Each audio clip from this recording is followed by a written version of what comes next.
Hello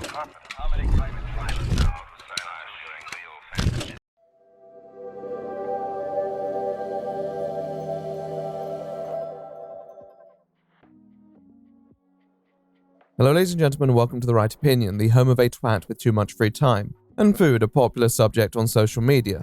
Once I started to travel for real, I'll never forget, my first movie was a movie called The Sixth Day by Arnold Schwarzenegger, right? Oh, look at that.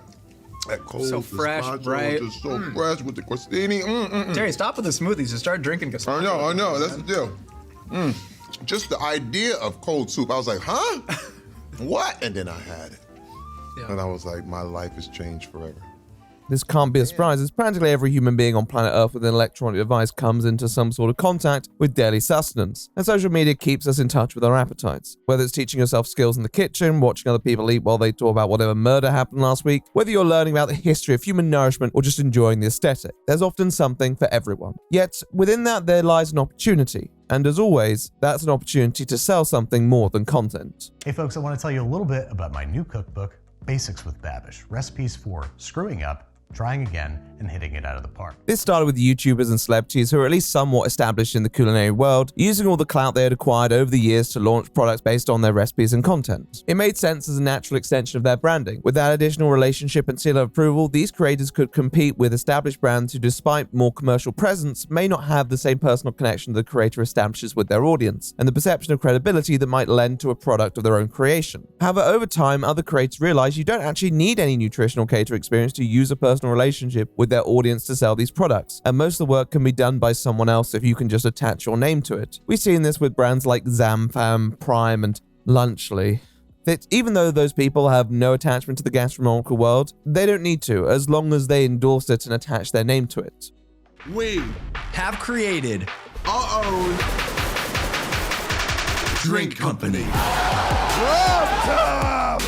The fastest growing sports drink in history. We will run! We will run! It's a hollow way to play the game, but it has proven astoundingly successful for some influencers who feel the need to add more zeros to their net worth. It'd be easy for me to hate on them, and in fact many people have already, particularly in the case of products like Lunchly, which clearly weren't as well thought through as some believed. Yet the bottom line is their nutritional value isn't different enough to the usual supermarket slop many of us consume for me to say more than others have. Big YouTuber wants to make more money.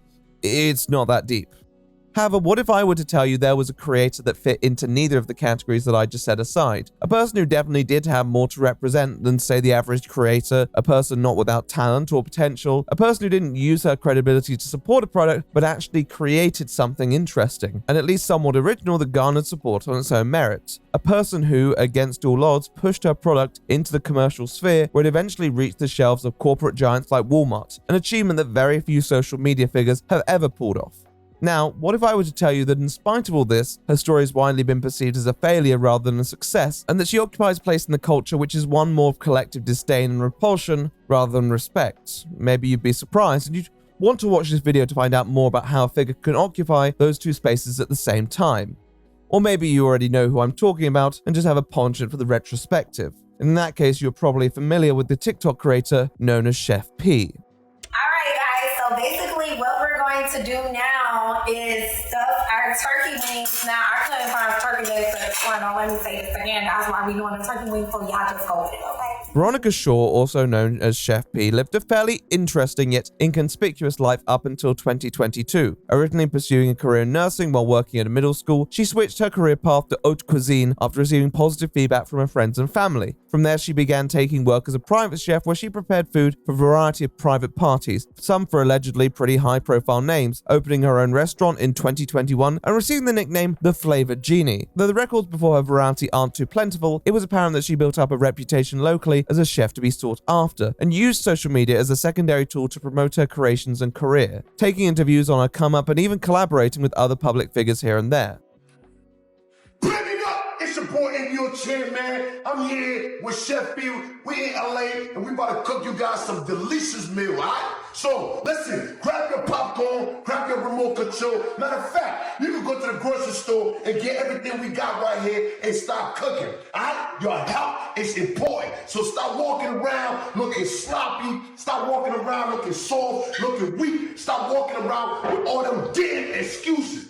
However, everything changed in June 2022 when she posted a TikTok video advertising one of her creations, pink sauce.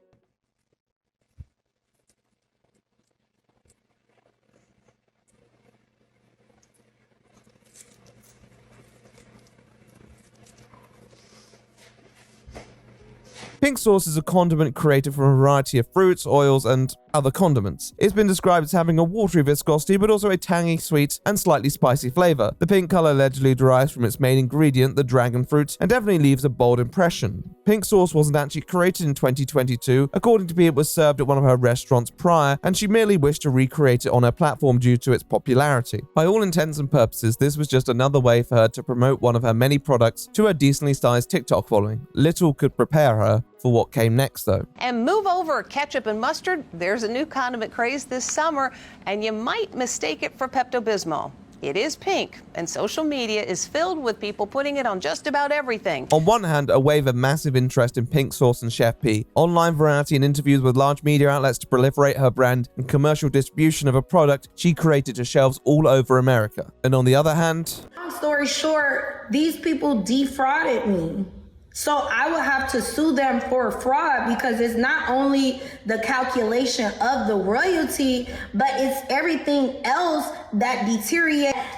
Everything will be written down. Attachment to a product that over time would erode not just her financial situation, but her mental well-being and her standing within the industry, with drama after drama tainting everything she had built up over her career, with many laying the blame right at her doorstep for allowing her ego to spiral out of control. She kicked off her company with a dangerous product, and she still hasn't apologized for it. And everything is always, or it's just always someone else's fault for some reason with her. Was that the entire truth, though? Or was there more to a story of a popular chef who bit off more than she could chew? Well, folks, join me today and we'll take a deep dive into Chef Piis, her heavenly creation, and all the hell that followed. See you there.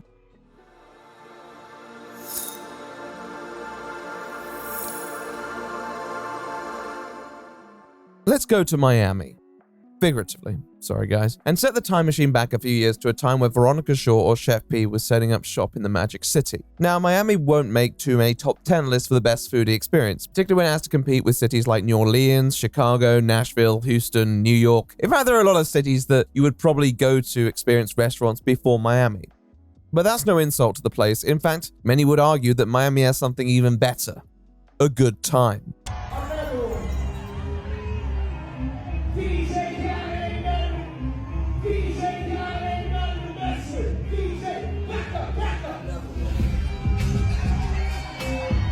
It was a place where people went to party, for 24-hour clubs, endless liquor, and maybe some other treats that I can't specify. But when you have such a culture, the food often follows, and you'll find plenty of vibrant, extravagant places that served up food and drink to match that freak. Chef Piis was a Miami chef by all definitions. Pour it all. Spiking the drink. Got that brandy ma. Nah, but you gotta pick. Chef Piis in the building. She never had any professional training. She wasn't someone out of Le Cordon Bleu, but that was okay for what she was doing. In fact, that was perfect for a place like Miami that thrived on the weird and eccentric, and she certainly had that going for her.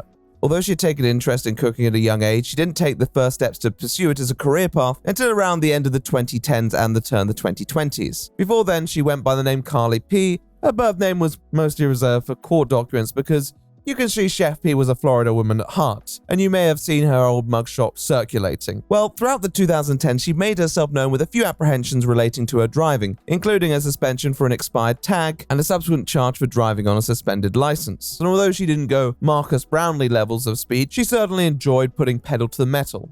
And why shouldn't she? She had places to be. Hey guys, today I'm gonna show you guys how I made these scrumptious, delicious, shebangin' couches. Despite having an interest in cuisine, Carly Piis also possessed a great interest in YouTube and social media. In fact, it was one of the first platforms that she tried to garner a following on, setting up a channel towards the end of the 2010s and posting mukbang content, fashion advice, dieting videos, and tutorials. Out of all of these, it was the dieting videos that received the most traffic. In fact, 2 of her videos on dieting achieved over 100,000 views, certainly showcasing her more media-savvy side. Though it may give one pause to wonder, how many diets can a person really go on? I guess that's how you counteract the mukbangs. So, yeah, drink a lot of potassium, have your coconut milk, avocados, whatever, you know. But yeah, so I really hope you guys try this. You won't regret it. The weight will come off. Despite the success of the content, Chef P never really committed to dieting content and still focused on creating her own food and sometimes eating it. And unlike a lot of mukbang creators, Carly P occasionally made her own mukbangs. And it looked pretty tasty by all intents and purposes. But although it may have made her a little money, it never retained a large audience who were interested in any of the content outside of the dieting. And P couldn't just eternally diet. There were implications for that as well. And in 2020, her channel fell inactive. What else was she cooking up? Well, it seemed that P sensed an opportunity in the winds of change. As has been mentioned more times than enough, this was a time where COVID influenced our culture significantly. Florida and Miami were in a more ambiguous place when it came to lockdown measures. In fact, many may recall Florida Governor Ron DeSantis touting of the state's surprisingly laissez-faire approach to handling it. But even though there were less impositions than many states and countries, there was still a shift towards prohibition of large gatherings and encouraging those to remain at home when they could, especially at the start of the pandemic. Now, Miami locals still wanted to party, and party away they did. It's just more of these parties began to happen in private spaces, with catering provided by chefs for hire, one of those chefs being Chef P. And then I just grill the shrimp, and they have the grill things with the juice. Chef P had been catering on and off for a couple years now, including running businesses under the name Exquisite Culinary Creations and collaborating with a brand known as Jello Shots. But her promotional campaigns were always somewhat subdued. This time round, Chef P used social media and word of mouth to promote her business, networking effectively across Miami and scoring gigs for many who seemed satisfied with her work. She was also reasonably experienced in mixology, which fit into this branding as the ultimate private party chef, the person you go to for a good time. It was a simple proliferation strategy bolstered by many who wanted to support her story, that being of a black female mother without a professional background breaking into an industry by virtue of her dishes and presentation. And she was only dreaming bigger. In 2021, Chef P opened her restaurant Flavor Crazy. It was marketed as a soul food establishment and offered many staples that are typically associated with that cuisine, though with her personal twist. In interviews, P tends to treat this place like it was a real restaurant, and although I'm not directly disputing that, research suggested that most of the services offered were delivery and from a ghost kitchen, which was also a shared workspace. However, she did have pop-up locations where she would cook for eager customers. This information is somewhat relevant for later discussion, so I'm going to put a pin in it for now. But whatever happened there, Flavor Crazy didn't last long, and by the time 2022 came around, it was no longer in business, something that Piis says is a whole other story. Yet with her shortcomings, Chef P also experienced unprecedented success, catering for celebrities such as Trippie Redd and Rick Ross, and showcasing some pretty impressive content on social media that helped increase her public profile. It was clear that the Miami scene was in demand for someone like Chef P, a homegrown chef and someone with a clear flair for the crazy and colorful. Even if it wasn't going viral the way she once hoped with YouTube, she was reaching new markets that put money in her pocket like they never had before. If there was one thing guaranteed, it was that she was going to enter 2022 with the intent to push her brand even further into the culinary world. How she was going to do that? Well, that was up to her. But I don't think even she could have predicted how exactly it was going to happen.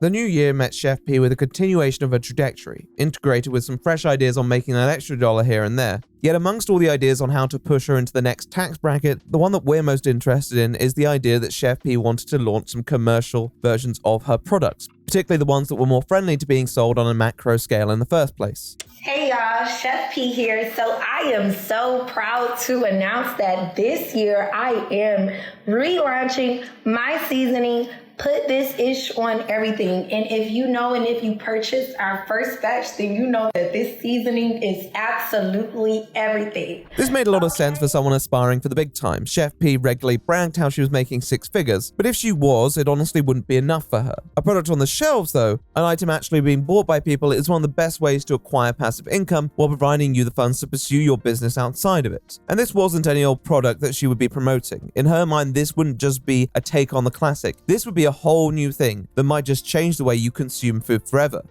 You see, Chef P had always taken great pride in her cooking, but in particular, she seemed very passionate about her sauces and dressings, offering her own signature sauces in her flavor crazy kitchen, including Firecracker, Crazy Sauce, Hustle Butter, and Pink Ranch. Pink Ranch is the one that catches your eye here, given that it seems to resemble a little product she launched soon after. And when promoting her restaurant and private services, you'd sometimes see Pink Ranch very artistically draped over one of her dishes, possessing that very identifiably bold hue and liquid texture. It didn't attract exceptional interest at this point, but seemed to be popular among her clientele who had a taste for the more flamboyant. However, how was she going to promote these products? Social media, of course. But one app in particular that seemed to be experiencing exponential growth at the time seemed to catch her eye as the most effective.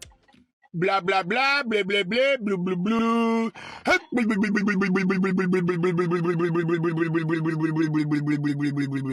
TikTok has quickly risen to become one of the most ubiquitous apps on the planet, and as much as other apps like Instagram and YouTube have attempted to cater to those looking for content with more brevity, even amongst the political turmoil it has faced, TikTok's grasp on the market and the culture cannot be understated. There are decades-old songs that have re-entered the charts thanks to this app. It's a staggering amount of power when you think about it. Whether Chef P knew of TikTok's power at this time is up for debate, but she used it much like she used Instagram Reels, and on June the 11th, 2022, with the wind in her sails, she posted a TikTok of her advertising some of this Pink Ranch, or now as she marketed it, Pink Sauce.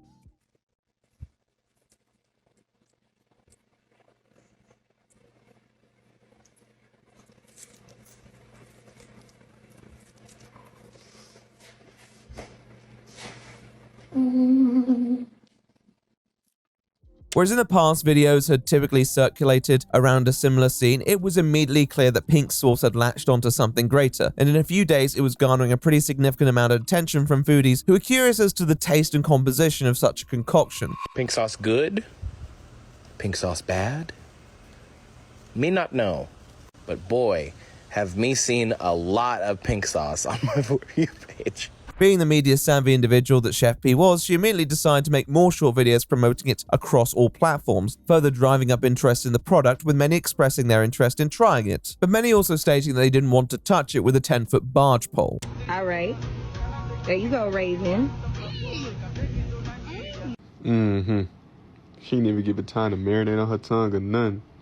Just dipped her chicken in Pepto-Bismol and no. Yes, we often talk about virality, how it can be both a positive and negative facet online, and in the case of Pink Sauce, it immediately occupied both spaces. A lot of people did not like how the sauce looked, many doubted its uniqueness, many doubted it was natural, despite Chef P insisting it was. And she was like, well, if you're gonna make a colored sauce, then it has to be natural. So that's when I started doing my research as to how I can get the color this way naturally. So it is 100% naturally colored with no artificial additives. And yeah, I can't tell you the ingredients that I used to make it pink, but it's pink. Yet when those who doubted her worked hard, Chef P worked harder, creating multiple videos promoting the sauce alongside meals and offering taste tests to members of the public, in her mind proving the sauce's authenticity and credibility. Although it may have been unexpected, it also wasn't hard to see why the sauce was drawing interest. Simply put, the pink sauce's color was so vivid, it seemed contradictory to its edibility. Where many brands would want colors and hues to actually reflect the flavor of what a person is consuming, Pink Sauce just didn't. And although that would seem like an awful idea to most mainstream businesses, I think it tapped into people's eternally human interest into understanding a paradox. And many just wanted to know what it actually tasted like, especially as Chef P often didn't elaborate on how it tasted.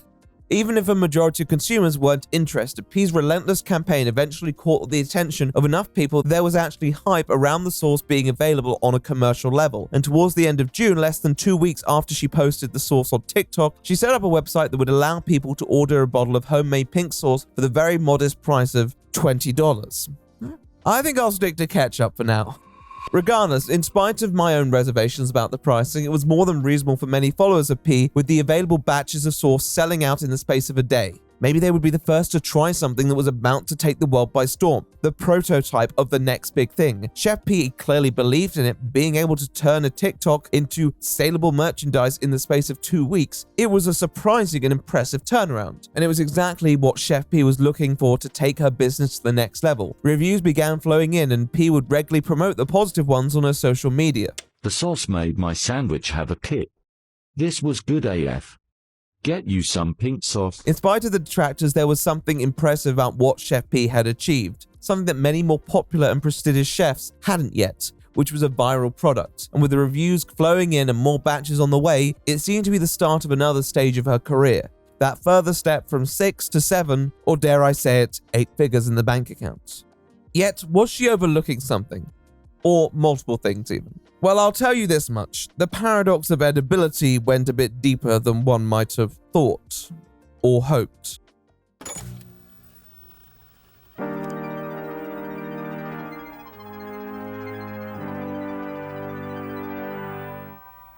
With a lot of content creators and their commercial products, there is almost always some degree of outsourcing. Chef P, however, was someone who liked to do things herself, and her handling of pink sauce was no exception. I said I want something big.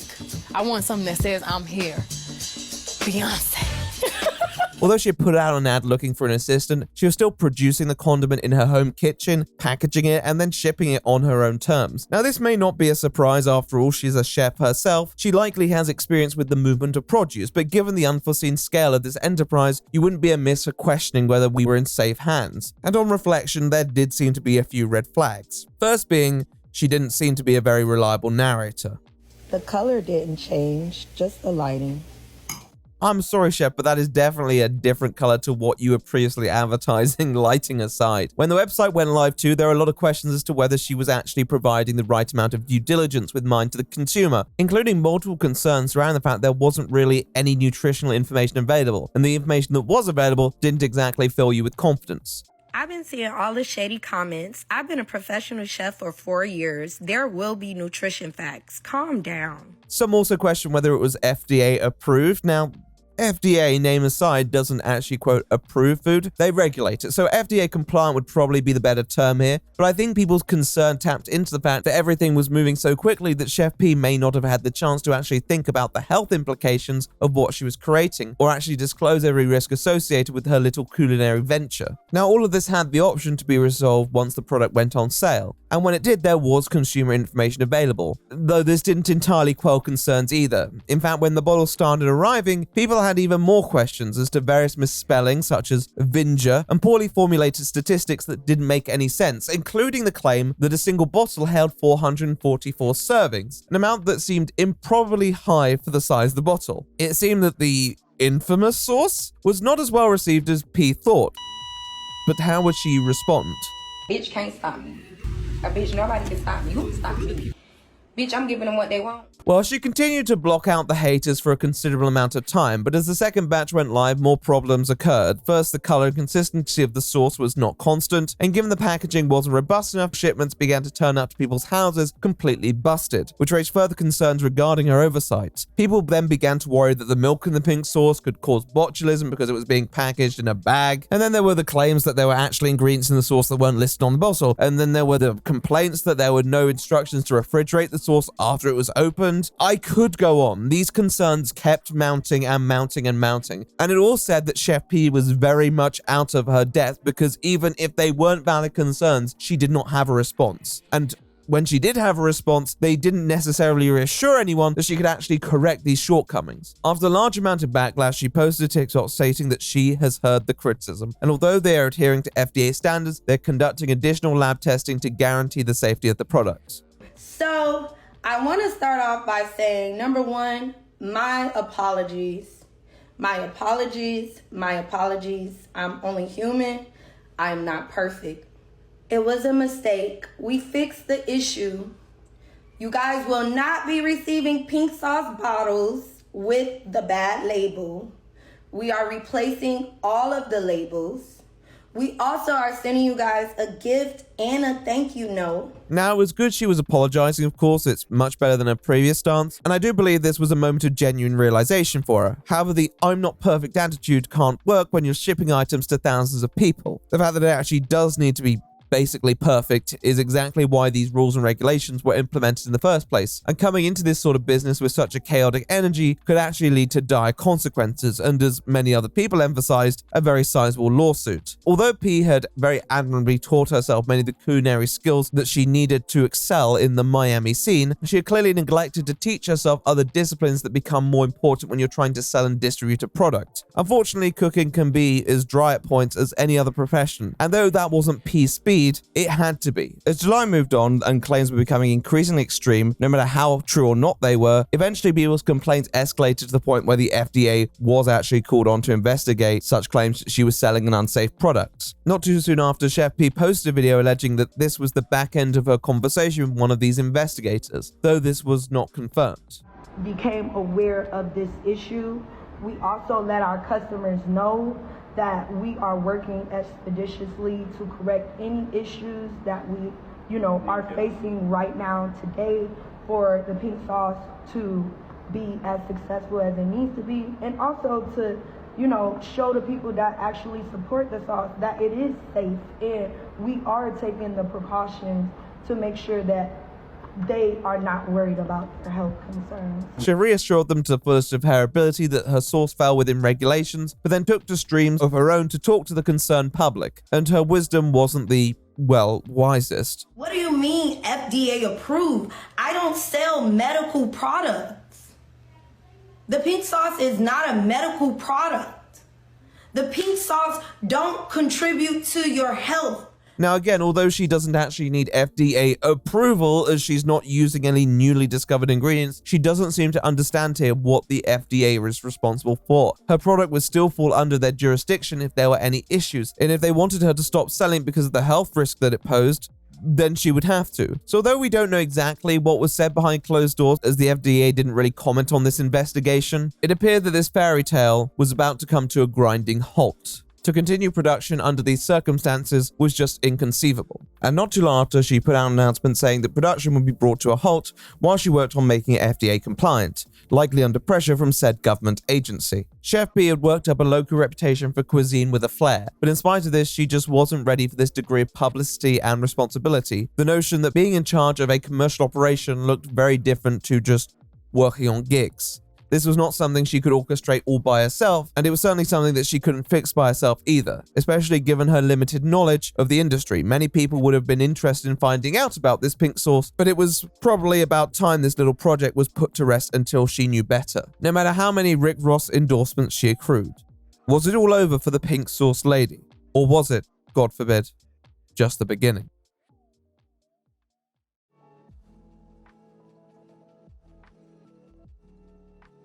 Fellas, this is a very serious video, and this is definitely a serious announcement. Do not eat the pink sauce. In spite of the criticism leveled her way, Chef Piis still possessed ambitious plans for where she hoped the sauce could be, and that was in the shops, on the shelves, available for consumption alongside many other household items. However, while it was just her on her own, it was hard to see a path through to commercial success. Would she alone be able to convince large retailers to take a chance on her while there was so many questions surrounding her sauce? No, probably not. But in August, it was revealed she was no longer alone.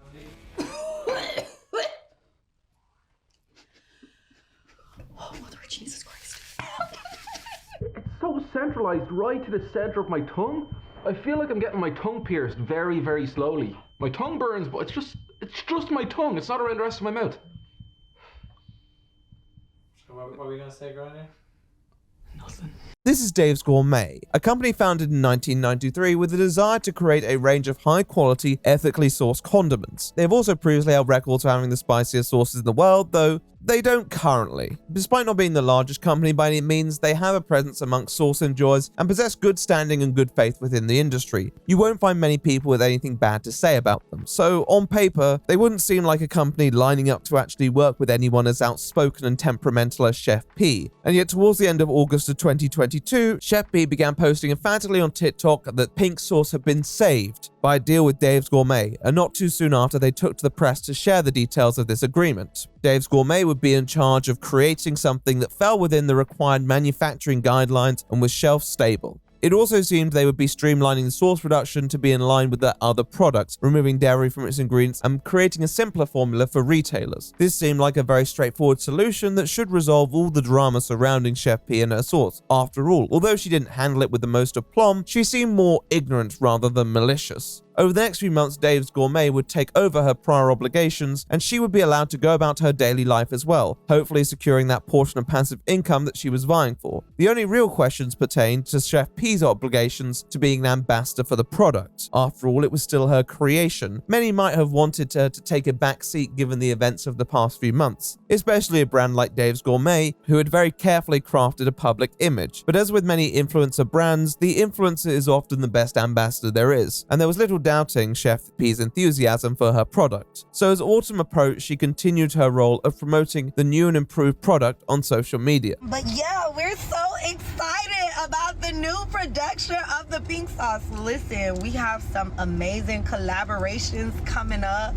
Like, yes. However, just as the pink sauce was having its public image rehabilitated, the person who actually created it also needed a bit of makeup on her public image too. Chef P's handling of the complaints process and her responses made many question her competence, but also her ego. Although some failings on P's part could be assigned to inexperience, the fact that she didn't recognize her personal weaknesses and pressed on with her products regardless of the concerns might make it hard for her to recover consumer confidence. But she had a platform and an image that wasn't beyond saving. So of course, the solution was to go on a tabloid talk show. As a mental health professional, probably America's most famous mental health professional, what is your diagnosis of Donald Trump, the President of the United States? What do you mean maybe the most? Who would be Definitely second? the most famous.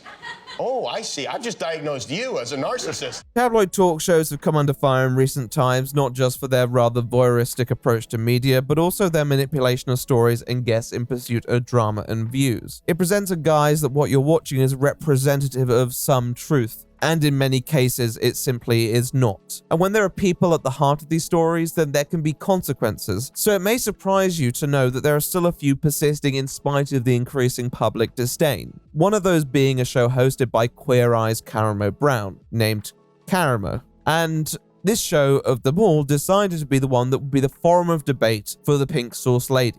The Dave's Gourmet of tabloid talk shows. I don't think I've been excited for something more in my entire life. They finally made sandwiches out of pickles. I'll now introduce you to a person by the name of Ali Breen, known on TikTok as Allured Beauty. She's an influencer who makes a lot of food reviews, and around the time that pink sauce was taking the world by storm, she decided to offer her 2 cents as well. The short of it being that she wasn't a fan. Doesn't really have a taste. It is like sweet ranch. The aftertaste, I'm not messing with.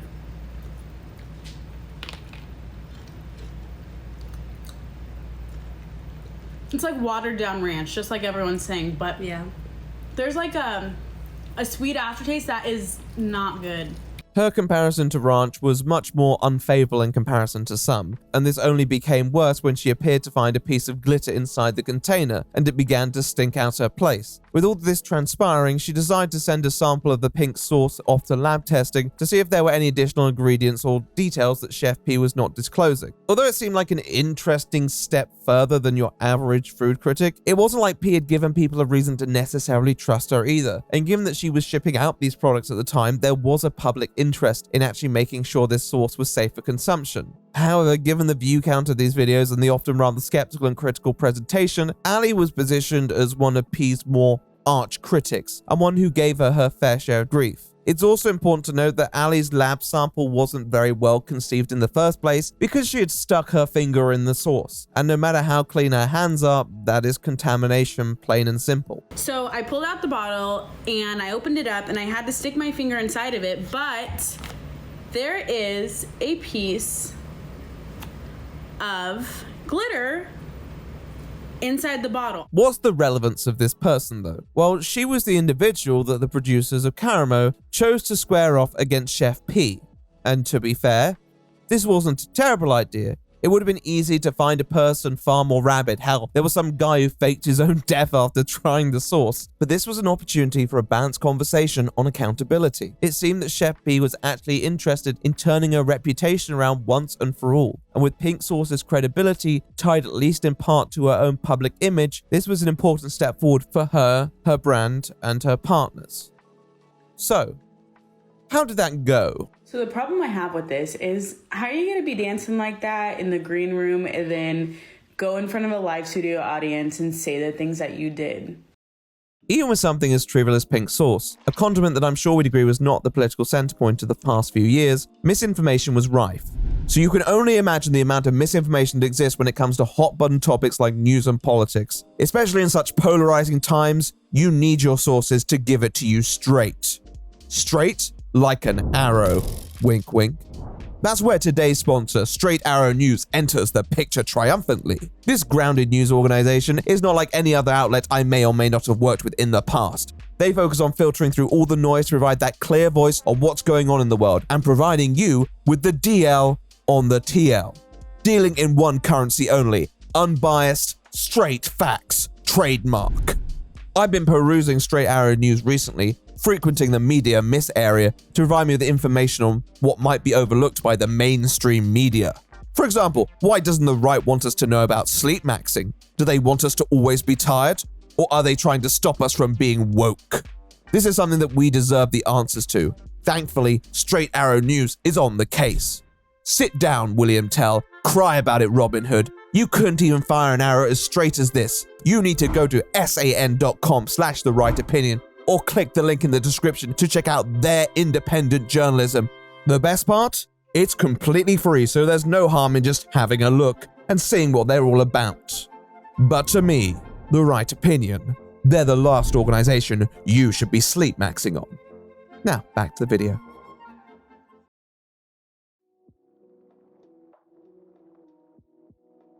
Now, the Caramo show was taped towards the end of August, but it didn't air until mid to late September, so there was this brief period of peace where those following the story wondered what the outcome would be. However, shortly after filming, Ali posted TikToks expressing her dissatisfaction, which certainly wouldn't give you confidence that this was going to be the resolution that the parties had hoped for. And at the end of September, we found out why.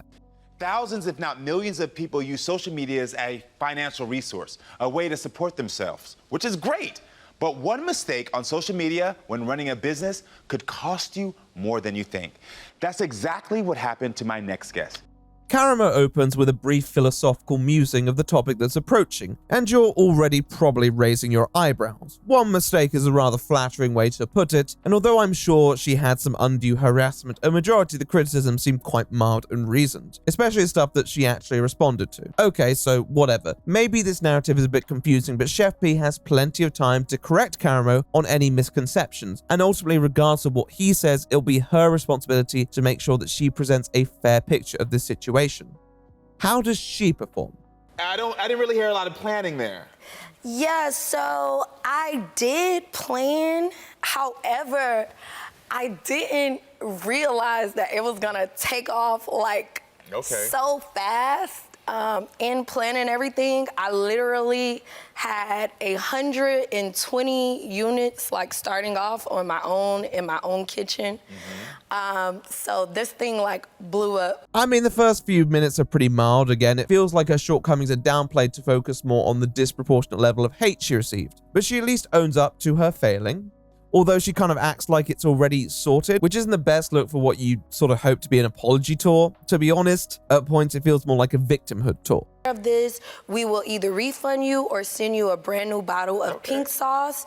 And, you know, we did offer exclusivity, like, you know, just special offers to our customers, letting them know, like, hey, we care. And You handled your business like a boss. She was like, I made a mistake, I'm gonna rectify it. There's a lot of talk about how she is human, which she is, but so is everyone else, and their feelings aren't invalidated by her personal struggles. This impression that both she and Caramo had the wrong end of the stick isn't assuaged when the topic of Ali comes up, and the perspective seems preconceived. Okay, so there was a young lady on social media. She took it as the moment to say, hey, this is my moment to become viral. And that is what happened. She became viral from posting that video. So this is someone who got one of your products. Yes. And saw that maybe if I post about this, I'm gonna get attention for saying, hey, pink sauce is wrong, pink sauce is this. In fact, they use this information in a way that segues into the topics of false allegation, doxing, and harassment, which implies that Ali's videos were the catalyst for this, which there is no evidence for whatsoever. So this one mistake of packaging with your pink sauce turned into people creating exaggerated stories about your product, about everything that's going on. Yes, under 50 orders. And it just blew up with negativity. Now, before we go any further, I do have to ask this, Ali, because my producers did tell me that the reason that we had to separate the couches is because you didn't feel comfortable in sitting next to Chef P. Yeah, Why is that? Then Ali is actually brought on, and the mood becomes decidedly frosty, with her explaining that she didn't feel comfortable sharing a couch with Chef P because of this notion of harassment. It didn't feel like a great question to open with when you're trying to bridge a divide, and it only kind of goes downhill from there, with Chef P attacking Ali for sending a compromised sample for lab testing. It's important to add here that although this wasn't invalid criticism, Ali actually hadn't revealed the results of the lab test, and never has. In fact, she articulates herself quite well, and is completely fair in her thoughts, highlighting the many criticisms that plenty of other people made and justifying her reasons for why she made her many videos as well. So when I was doing the review, there was just so many red flags that I saw in it, like the label. You know, when you make a USDA label, you have to put in batch numbers, because if something were to be recalled, you have to be able to trace it down to the salt and pepper that is in something. However, before she can finish, Chef P cuts her off and asks her a loaded question that is just outright wrong in its presumption. Thing is, if you knew I had a problem with it, you could have contacted me and I could have turned around, and I'm not a hateful person. I could have been like, wow, Chef P contacted me. So you're saying that you contacted me? No, I'm saying you didn't contact me. Okay, but why would I contact someone who's fabricating something on the internet? This is where Karamo should have stepped in and pointed out the fact that as far as we know, Ali has not fabricated anything. He could have at least asked for clarification from Chef P as to what fabrication she's referring to, but instead allows Chef P to drop a complete non sequitur that draws applause from the audience somehow. To be honest, you're not special. You're not special, okay? So why should I lose my mind and approach you directly when you're fabricating something on the internet? Well, I will say this, because I want to hear both of your sides. I will say this. As Chef P, as a businesswoman, no matter what someone reviews your products, unfortunately, everyone is special to you, because that's going to be your business. Karamo then decides that the part he's going to take umbrage with is the notion of being special, reminding P that in fact every customer is special. Good job on keeping her in check, buddy. The conversation continues, and Chef P then goes on a diatribe about how actually she was entitled to being reached out to, and the crowd again applaud like mindless seals, with Karamo providing some genius insight to round out the conversation. You could have reached out to me like, hey girl, you know what? I see what you're doing, it's amazing and all. I'm a supporter, but I think you should look into this. Take this step. Did you research this? Did you check out your packaging there? Versus trying to tear down my business and my livelihood. This is a moment of reflection. Absolutely, and I think it's a moment of learning on both parts. I think the learning is more on your part. Yes. Okay. And that's being real. And this being real here. Because I literally, the thing is the matter of that her business, her livelihood, her safety is being affected now. And these are things that we don't think about. Mm-hmm. This moment is for you to realize that your power is really in what you're saying and what you're doing.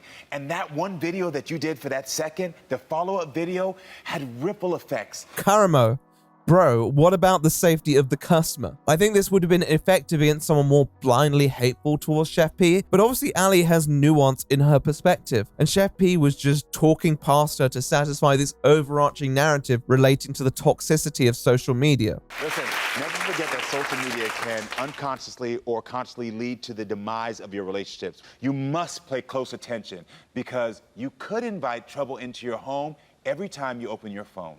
So don't forget to come back next time, friends, so we can keep talking and growing. Yes, social media is toxic. It's awful how some people are. I'm of the opinion that even the shittiest individuals don't deserve to be harassed or made to feel unsafe in their own home. Justice needs to work separately from mob rule. However, unless a person is using charged language or dog whistles or anything that might unduly rile an audience up, then the responsibility cannot be placed on them. And to try and make one of the mildest individuals in this situation out to be the instigator of that is so wildly misguided that everyone immediately outside this incubator called it out for what it was: gaslighting. What's up, y'all? It's your girl, Chef P here, and I am behind the scenes of the show Karema, and I am so excited. I can't wait for the episode to come out for y'all to see the real deal. I have no doubt that Chef P felt very vindicated after her appearance on the show. Finally, her image was in the process of being repaired. But as soon as the show went live, it became apparent that she was still the villain. That ego, which seemed to plague her response to earlier issues, had not dissipated. In fact, any validation only seemed to make her feel more righteous in that moment. But as the negative response flooded in, both she and Karamo experienced their own moment of reflection. Chef P sent me an apology, and I thought it was really sincere and really nice of her to reach out to me. You know, she's had some time to think about everything, and I think that this comes out of a true place in her heart. At least I hope. P reached out to Bream with an apology a few days after the show went live, and Karamo removed the upload entirely from the show's YouTube channel, apologizing a few months later and re-uploading it then. It was a rapid course correction, but one that didn't help P, who felt like she'd scuppered her last chance of claiming the good faith from many consumers. The only thing that she could do at this point was wait and see how the sauce would sell.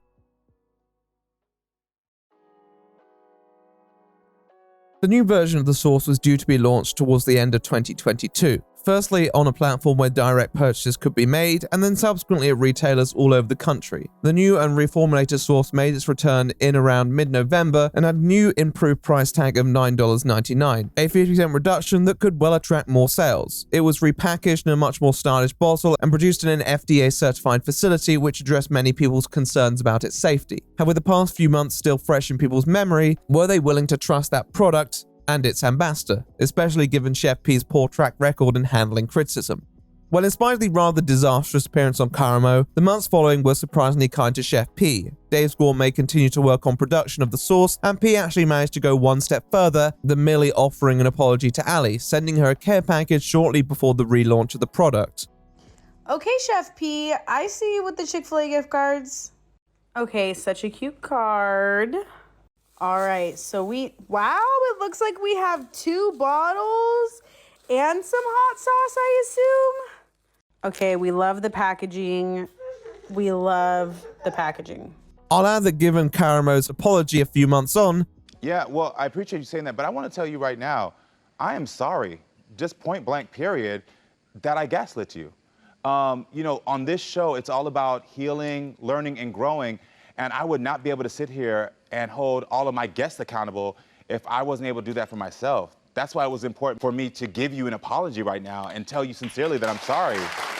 the least one can do is offer some charity to the intent behind this gesture. Dave's Gourmet obviously had a hand in this too, but they seem to be working relatively harmoniously to repair Piis' reputation. This was further salvaged when in December, shortly before the sauce would make its way to retailers, highly regarded gastronomy channel How to Cook That, a channel hosted by food scientist Anne Reardon, posted a video debunking many of the more unreasonable claims surrounding the sauce. If we look back at the nutrition label, there are other problems here too. Like there is 0 grams of every type of fat, but that somehow adds up to 1 gram of total fat.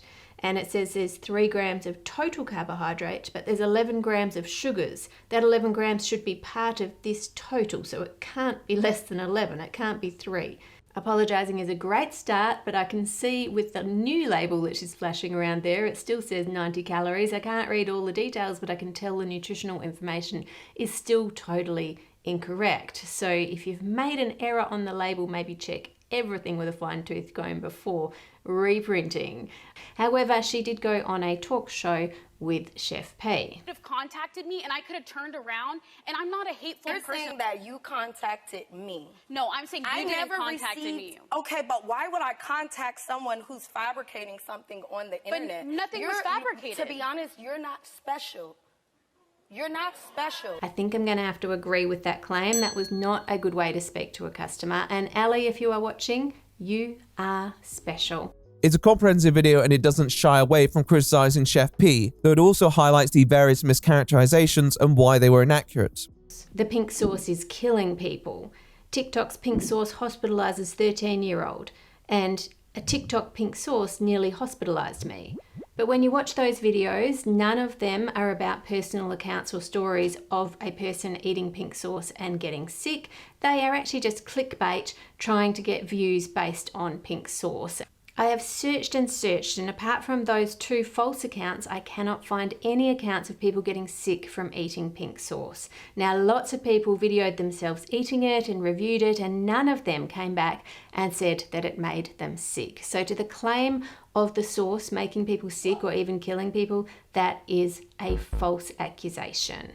Chef P welcomed this video as it answered one of the more fundamental questions surrounding her product. Is a natural pink sauce viable? Of which the answer was an emphatic yes. So it seems like there is something in the dragon fruit, probably the pectin, that is acting as an emulsifier. Even 4 hours later, it is still stable, and so is the one that used the fresh dragon fruit. So that means that she doesn't need to list an emulsifier on her ingredients list because the dragon fruit is the emulsifier. So to everyone who said that her sauce was impossible, it's actually entirely possible just with the ingredients that she had listed. That was important for a lot of people to hear because I think up to this point, many conflated Chef P's mismanagement with the creation of the sauce, and to be honest, you can't blame them. After all, Chef P was the person who conceptualized the product. Why wouldn't they at least be somewhat related? Well, now the recipe was in the able and experienced hands of Dave's Gourmet, we could finally put this saga behind us and actually create a product that was commercially viable, right? Well, there was one question remaining. What was the cost of making it commercially viable? Okay, it's finally here.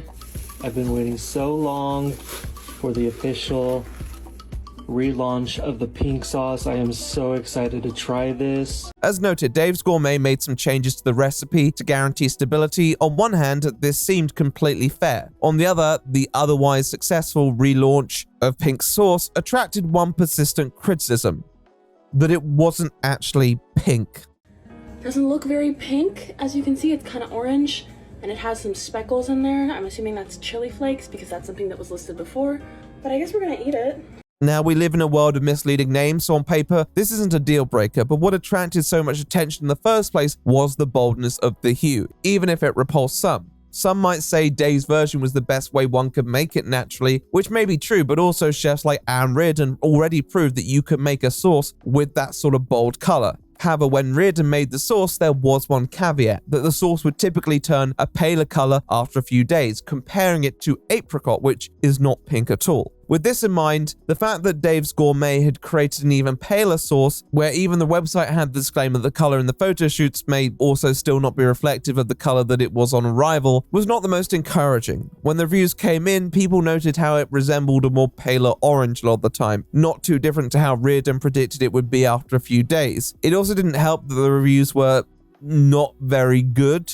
I assume that most news outlets tend to be pretty impartial when trying to analyze content, but when both Dexerto and Vice are wailing on you, it's certainly not a good sign. In an earlier interview, Dave's Gourmet admitted they actually hadn't tried the sauce when they signed the contract with Piis earlier on that year, which we will talk about more later, but it's kind of shocking to think about. They just stated they had faith in the brand, and they wanted to be hip.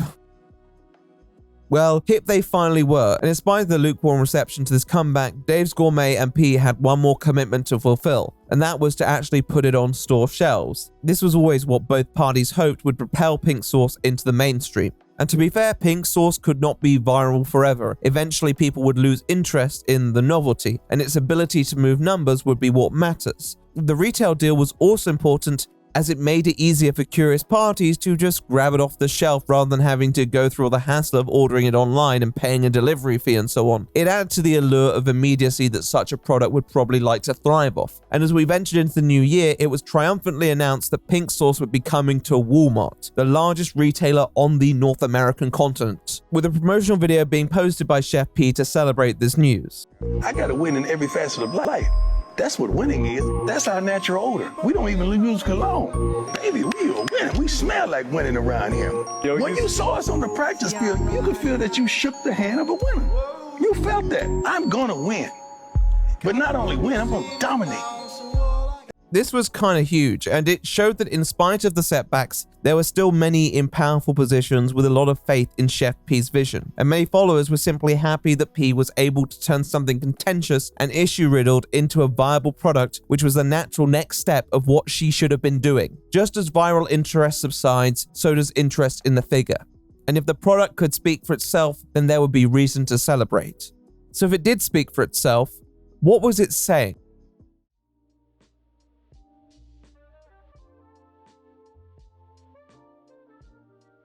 The Walmart deal looked to be a turning point in Chef Pi's career, and in a way, it should have been closure for her. Regardless of the numerous fair criticisms that could be made of her and her product, she still made something marketable and something that should allow her to make inroads into the industry that she had come to know so well. In a Rolling Stone interview at the end of January, she talks about her experience and how it has made her more resilient, drawing parallels between her and Oprah, a person who was fired from her job before finding success in her media career. The message was that regardless of the setbacks, Chef Pi was moving forward, with the Rolling Stone article concluding on the note that it's hard to see what would stop her at this point. Wiser words have seldom been spoken, and in the coming months, Chef Pi appeared to capitalize on the brand recognition of pink sauce by embracing her role as ambassador, with countless promotions posted onto her social media. Rather than moving forward from the retail of pink sauce, Chef Pi was going out of her way to promote it as much as she humanly could, even devising new dishes like pink pasta and pink chicken, which, you know, is good if you like the color pink.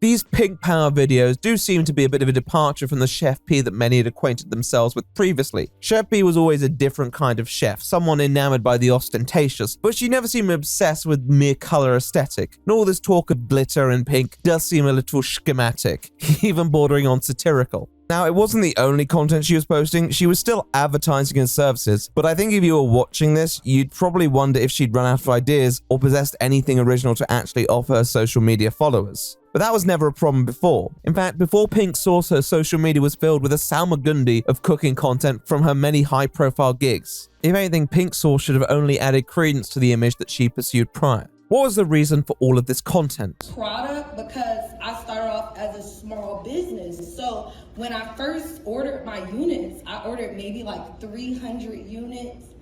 And I was prepared for that. I wasn't prepared for thousands of orders. Well, maybe part of it was the fact that she was a little overcome by the success of the sauce and the fact that now she was being seen as the entrepreneur and thought leader for the community by many, being called up to conventions and talking about the art of its creation. It must have been a lot to process, or maybe it was the simple explanation that pink sauce was a moneymaker, and by promoting pink sauce endlessly on her social media accounts, it would substantially benefit her and her business partners. W's all round, and with Chef Pi claiming that the sales of pink sauce are sitting at around 200,000, she must have been turning a pretty penny, right? Well, apparently not, because on the 16th of August 2023, Chef Pi unveiled her newest innovation, a GoFundMe. Really? Well, apparently so, with a target of $100,000 and a title alluding to securing justice for the pink sauce. She goes into detail about how she went into business with a certain company that has continuously mistreated her and not paid her the dues that she believes they were obligated to. This is a pretty serious allegation, and one that should be given its due attention, but the actual page itself doesn't appear to be fundraising for her to acquire legal representation so she can sue this company in question, but rather to pay for her daily amenities. These affairs can obviously coexist, but it doesn't seem like a permanent solution. She probably needs a more radical plan to actually fix this scenario, especially if this company is not willing to play or pay fair. What company is this? Walmart? TikTok? No, it was her closest and supposedly most trusted business partner, Dave's Gourmet. Although they were not named directly, pretty much everyone came to the same conclusion that it had to be them, given the allegations of failed reimbursements. And in case there was any ambiguity, Chef Pi followed up with a litany of content accusing Dave's Gourmet of rejecting her marketing ideas and attempting to steal her legacy, which is certainly a very abstract allegation. Thing they can't do is steal my legacy away from me. One thing they can't do is be me. No more beige sauce. Pink sauce, real quality pink sauce. They failed me, I can't fail myself. In the video, she also alludes to the questions surrounding the TikTok she has recently been creating to promote pink sauce, implying that she was creating these against her will. It's suitably melodramatic and certainly in keeping with what we've come to expect from Chef P, but also quite concerning if she was genuinely completely out of money. She also talked about retaining a lawyer again and alleges Dave's Gourmet has been trying to financially sabotage her out of millions. And it does feel a bit like she may not be in the best headspace. That's why I put the thing there. Because how am I going to get the funding for an attorney? They're trying to financially sabotage me out of millions of dollars. These people sent me a negative balance. Right now, I can't even buy fucking water for my children right now. Y'all talk about a motherfucking scam. So this is the way I look at it. Shit, I am a millionaire. They just ain't give me the money yet. This allegation in particular seemed very far-fetched, especially given that even on the basis of Chef P's estimates, there wasn't really the potential for her to make millions of dollars from the sales figures alone. However, she had stated her case to the public and all eyes went over to Dave's Gourmet. I think people felt that maybe Chef P wasn't being entirely balanced in her assessment, but this didn't absolve the other party, especially when it appeared she was going broke. Was Dave's Gourmet really taking advantage of the pink sauce lady? On paper, it just didn't make sense. They'd seemed highly supportive of Chef P and even seemed to run some pretty good PR for her when the sauce was being relaunched. They weren't some mega corporation who didn't appear to care about her health and well-being. When Chef P succeeded, they succeeded too. This is going bad news for pink sauce, whoever was in the wrong, if the two parties in charge of managing its production were fighting over it. So Dave's Gourmet moved in to try and apprehend any social media conflict before it escalated. Not too soon after the claims went live, Dave released a statement showing that they had paid Chef P a total of $120,000 and would continue to communicate with her behind the scenes. It seemed like this would all be sorted soon enough and they could resume their agreement. However, these conversations that some might hope would be constructive only seemed to drive both parties further down the warpath, and on a collision course that very few people could have predicted.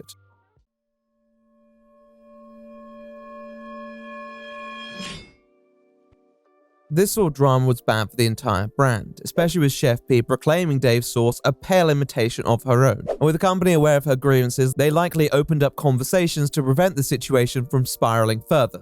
This didn't work, and in September, Chef P uploaded a video to her YouTube channel, the first in a long time, titled Update, Where Have I Been?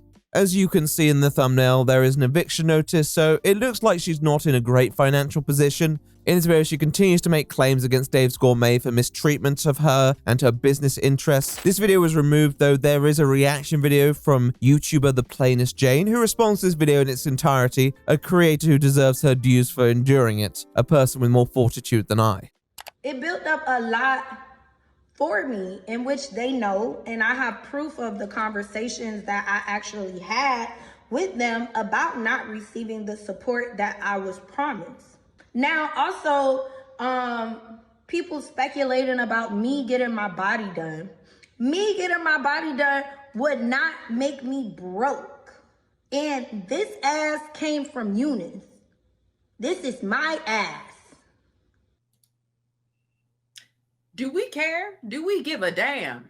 After talking about how if she did spend money on surgery, it wouldn't be your concern, one of those old Chef P hypotheticals, Chef P then goes into more details about her claims against her business partners, repeating old allegations such as those that she has not been properly reimbursed, but making new ones such as the fact that they agreed to pay her before expenses, though assumedly hadn't. She also explains where she thinks her millions are, stating that they missed vital opportunities to make the most of the publicity, and that they did not listen to her ideas. This is an innovative brand. This is an innovative product, which comes with risk, which means that money has to be allocated and put into marketing. The marketing is the company. They did not do that, which caused me to suffer drastically. And yes, I am in this for the long haul. That's why I'm here still fighting for my brand, because I'm not looking at the $1 million that was made. I'm looking at the millions and millions of dollars that wasn't made because they're not freaking listening to me. Chef P's return to YouTube is complemented by a shorter video that was uploaded onto her Instagram that seems to summarize her sentiments as well. They know the proof and the truth in what I have on this phone. do not know because I've been silent for so long. We've been going through this since January. This is my ass. This video did gain a few thousand views on YouTube, but I assume the response was not most positive if the presentation was anything to go by. Despite her assertions that she would reveal receipts that would vindicate her, it still just didn't feel very likely, and although there may be problems that cost a company money, there are very few circumstances where you can file a lawsuit against a business for money that you feel you could have made otherwise. That's not defrauding. In spite of all this though, it wouldn't be the first time that a company had presented a friendly masquerade to the public while being very calculated behind the scenes. So again, once more, all eyes went over to Dave's Gourmet to actually respond to these claims and set the record straight. It felt like this would be another moment where they would intercept Piis and take her back to the negotiation table. However, this time they snapped and decided to post a public response to Chef Piis, bringing their own receipts to corroborate it.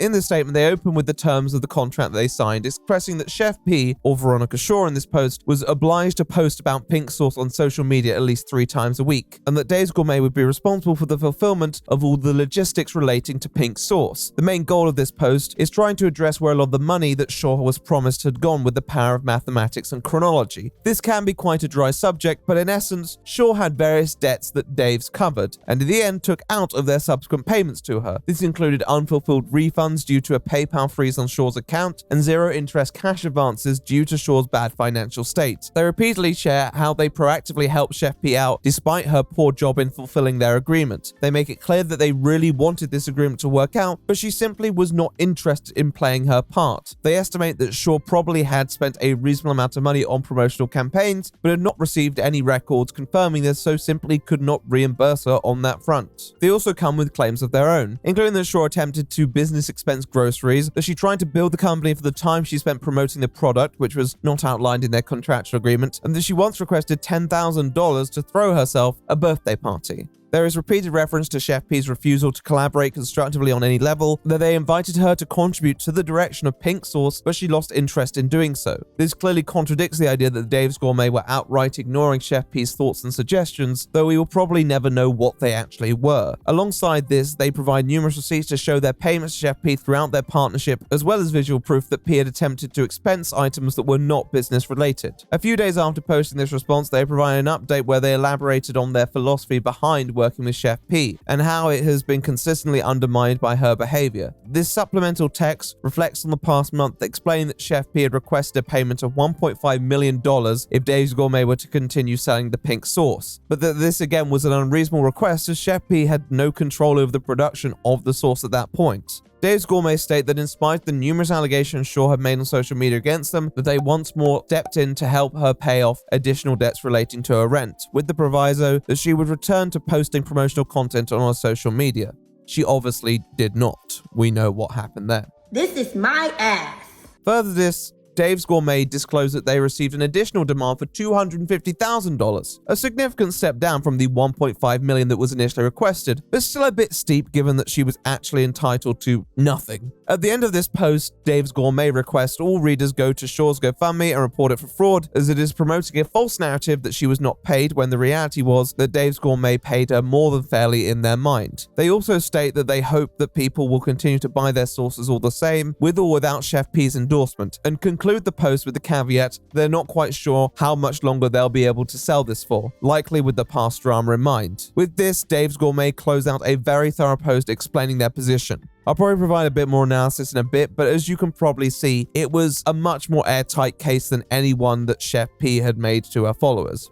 It explained the strange social media videos that she had posted throughout the year, but also showed that she probably had more than ample time to devote to her other career paths, but had ultimately chosen not to. It was a brutal put down from a business that probably wanted nothing to do with internet drama, and yet somehow Chef Piis, in all her fury, had summoned old Dave down to drop receipts and explain their side of the story. And with Dave's commitment to continue selling pink sauce whether Chef Piis liked it or not, what was she to do?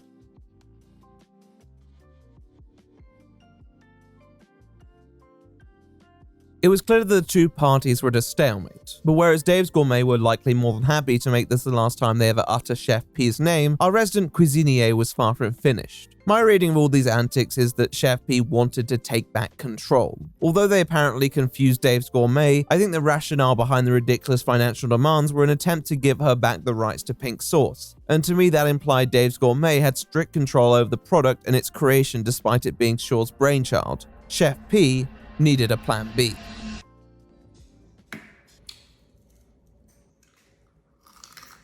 Earlier on in 2023, Chef Pi had previewed something called blue sauce, another supposedly 100% natural yet strikingly colored condiment. At the time, it seemed like a bit of a throwaway gimmick to promote her main product, but as winter approached and Chef Pi needed something new and natural to promote that was her own, this suddenly didn't seem like such a bad idea, and also a good vehicle to hit back at her beleaguered business partners. This time, it was Chef Pi versus Dave's Gourmet.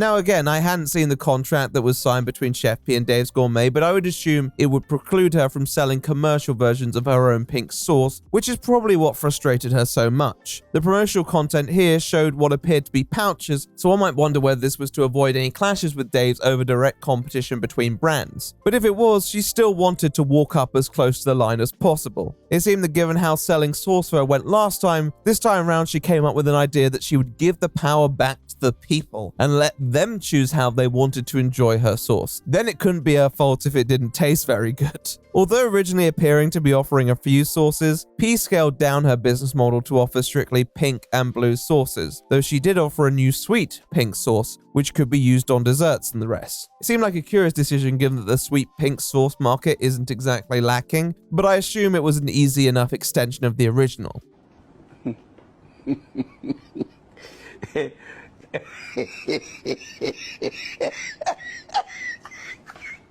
In the run-up to the launch of these powders, she continued to shade Dave's, calling the sauce they manufactured the grey sauce, and pretty much accusing them of everything under the sun, including lying to the media about the circumstances surrounding her previous allegations. I gave my recipe to swindlers. Of course, they didn't involve me in the creation of the product. I gave my recipe to swindlers. Of course, they took my ideas and tried to turn them into their own. I gave my recipe to swindlers. Of course, they lied to the media to make me look like a bad person. Everyone was complaining because the sauce was like orange. Dave's Gourmet told me, rest assured, we're gonna be able to fix the color issue, and the color issue was never fixed. The marketing for this sauce also appeared to be orchestrated by Chef Pi, and social media posts seemed cryptic and poetic. Many of these posts seemed to harp on the notion that she had made her mistakes and exercised her poor judgment, but she was emerging from a dark place and escaping the change that she had been constrained by. She also included commentary on some videos, which felt like they were trying a little too hard to convince you that this was a hot new product. Let me remind you that she debuted pink sauce with no words at all, and now it felt like she was vying for first place at the Yapathon. All right, y'all, let me show y'all one of the ways I mixed the blue sauce. And oh my gosh, it was so good. Okay, so first we gonna need an activator, okay? So here, I'm adding in a blue seasoning, and then I was doing Holy Spirit, activate, activate, activate. Also, why does she sound like SpongeBob here? And as you can see, it's a nice, vibrant pink. Like what it was like when I first came out with it. Given she finally felt empowered to come out of the dark and ready to recognize her self-worth, she put a price on these pouches that reflected that. $20 again. I mean, that's a magic number. Yeesh. It seemed a bit steep given the viral fades had passed, and a powder always requires much more effort than just a sauce. In fact, it seemed like a complete ripoff. But Chef Pi must have known what she was doing because not too long after, the blue sauce sold out. I'm not sure how many she created, but they still sold out. Take that, Dave's Gourmet. In case her marketing campaign wasn't aggressive enough, she also reburned the bridges that she'd previously rebuilt, blocking Ali Breen on all platforms, including her secondary accounts, which takes a strange amount of commitment. I was so excited about going to look into this blue sauce. I can't find her nowhere. So I went to my other two accounts. Can't find her nowhere. She must have been really invested in me to find both of my other accounts that I do other products like beauty and fashion on. I thought maybe she deleted her account, okay? Because there's no reason why she should block me. So Chef P, I have a question for you. I need y'all to let Chef P know in her comments that I really want to try this blue sauce. I'll be waiting. It seems that Chef P was reverting to the old formula of unapologetic girl bossing. The notion that if she just exuded enough confidence, then she'd be able to outsell the competition and retain power over a brand from a company that she felt had disenfranchised her. It was clear her MO by this point was to use her public image to spiritually win over the brand identity and to make Daves give up their stake. This would only work if the public was on her side though. And as the reviews flowed in, well, the reviews didn't flow in. The pink sauce honestly doesn't really taste like anything. Really wanted to like it a lot, but the pink sauce really doesn't taste like anything. Like you could taste like whatever sweet factor that's in there, but that's like pretty much it. So the blue seasoning, I think this one has way more flavor, but it's still like lacking somewhere. There were the uploads here and there, but I think the format of putting it in powdered form removes some of the practicality of being able to review it quickly and efficiently. You have to remember that TikTok is a place for short attention spans, and most of the creators aren't the most patient either. And they're going to look at the instructions for what you need to do to turn this into a sauce, roll their eyes, and order Wendy's. Although the powder was sold out, it seemed that it lacked the star power of the original product, and this was only going to become more apparent in the wake of its release, with Chef P seeming very insecure over comparisons to her competitors, including claiming that Heinz really overlooked an opportunity to work with her on their barbecue sauce. I've been seeing y'all comments and Kraft Heinz. Hello. Okay, so first of all, I want to say I am extremely saddened by this whole situation because I really wouldn't mind being included on this project with Mattel and creating a pink sauce with Heinz. That would be absolutely amazing. There were some really strange videos that were posted in the coming months, and honestly it was hard to work out exactly what she was going for. I think it must have been a desire to stand out, but really it just left people confused and slightly concerned for her well-being. Was this struggle for power taking its toll? Most of you may know me as the chef that tried to poison the world with her pink sauce. But in reality, I had just created a new lane in the culinary industry. Fun, naturally colored foods. The world had so many questions, and I didn't know that being a creator that didn't like to explain themselves could cause people to come to their own conclusions. Maybe, but maybe this was the price for taking back your product from a company who you felt had betrayed your vision. In Chef P's mind, it was either her or them on the chopping block. But as the dust cleared from the rubble of all of P's blasts at her past partners, one thing became clear. It was both of them.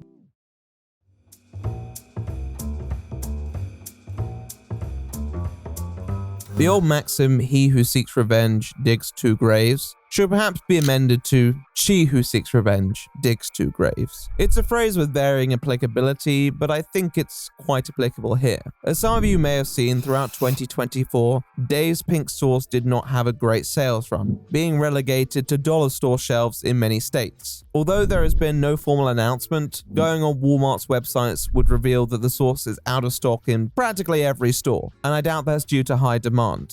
In a TikTok, Chef P revealed that she was receiving table scraps at this point when it came to her cut, and used it to highlight the brand's failure. This company really think they gonna take my product and get away with it. First of all, I don't know what's going on with the pink sauce. I don't know where the pink sauce at, where it's being distributed, who is selling it. I don't know anything going on behind the scenes. Would y'all believe these people sent me an email this morning talking about they gonna send me a check for $121. Lord Jesus, take the wheel. I really need legal help to get out of this deal. However, although she may have successfully dissuaded people from supporting her rivals, she also failed to woo people over to her alternative. In fact, the forecast on that front seemed even more dour. Pink sauce ain't made one sale this month. Not one single sale, but guess what? I still post my product. I still post and do what I have to do because I believe in my vision. I believe in my brand. And most importantly, when the world gets to experience it, when I have that conversation with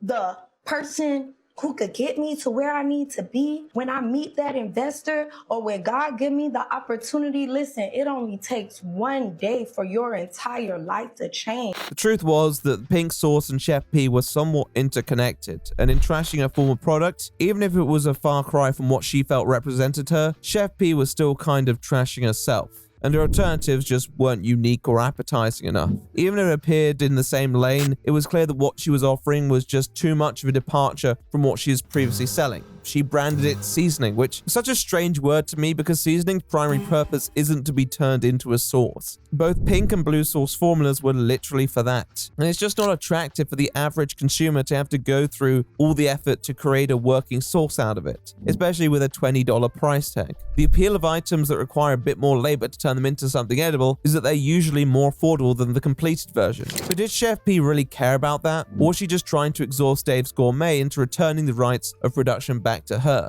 What I found interesting was the fact that she flipped this information of her failure to make it feel like this was actually a positive, and that she was pressing on while Dave's was throwing in the towel. Funnily enough, she removed all of these products from her store at some point in the months after this video, so I guess the trooper mentality didn't really work out in the end. When I signed that piece of paper or whatever it was supposed to be, because it's not an agreement, but whenever whatever happened, I was under the impression that I would be running my business and that they would be following my lead and helping me bring my product into major distribution. As Dave's Gourmet stated, they had the rights to create the sauce into eternity. But if it wasn't going to make them money, then what would be the point of holding on to it? Other than to make sure that Chef P didn't even have that Pyrrhic victory to her name. She obviously expected them to yield at some point, and in 2024, the page for Pink Sauce on her website that was taken down at the start of August 2022 when the FDA asked her to cease production the first time returned, with the description,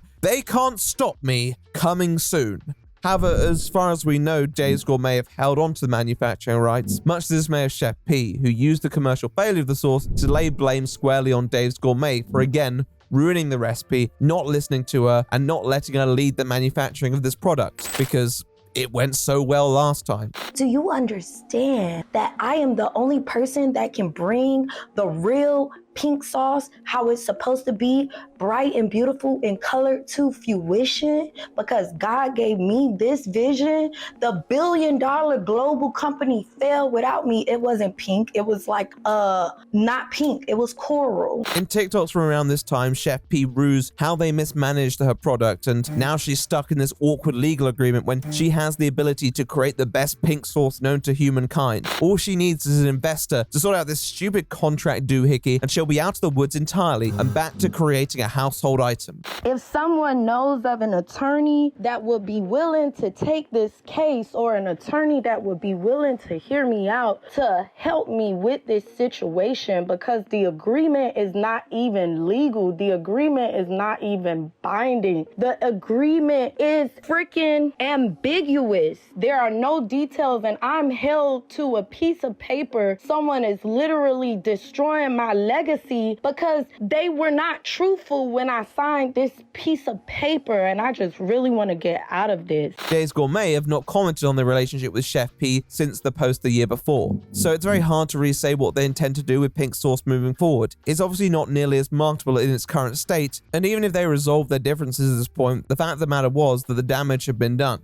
It might well be the end of pink sauce, and while Chef P stood in the ruins of her own creation and attempted to turn the narrative back on her former business partners, everyone else had a very different opinion on who was to blame. Absolutely no accountability, no I could have been better, no apology to anyone, not even I could have acted just slightly better. It was purely just trashing the company that tried to help her. When it was announced that practically every iteration of the pink sauce had floundered after less than 2 years on store shelves, commentators rushed to heap criticism onto Chef P for her failure to create and market a functional product, but for also passing the buck to a party who seemingly had gone above and beyond to help her. Many stated that in their mind, she had an exceedingly good deal from Dave's Gourmet, who were a reputable and ethical company that wanted to create a sauce that was accessible and enjoyable. They financially helped P out when she was struggling to pay her bills and attempted to maintain as much communication as possible in the process, something that P would never cooperate with because she couldn't have it completely her own way. And now that her quest to actually kick her own product off the market had made her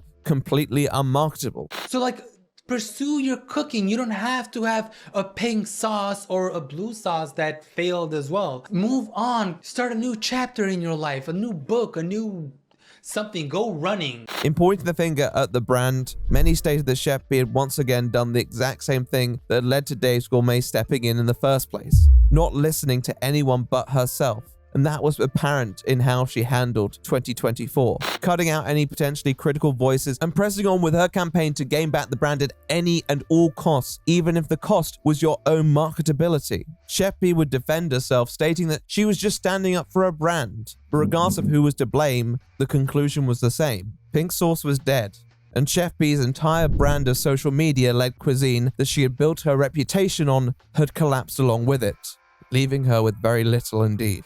It was a fiery end to a condiment that some thought to be destined for so much more, but were the seeds for destruction sown from the beginning?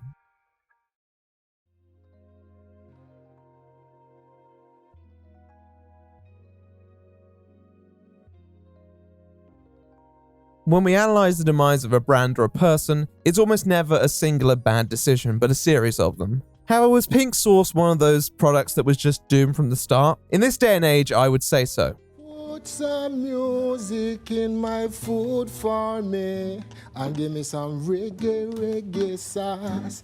Hot reggae sauce.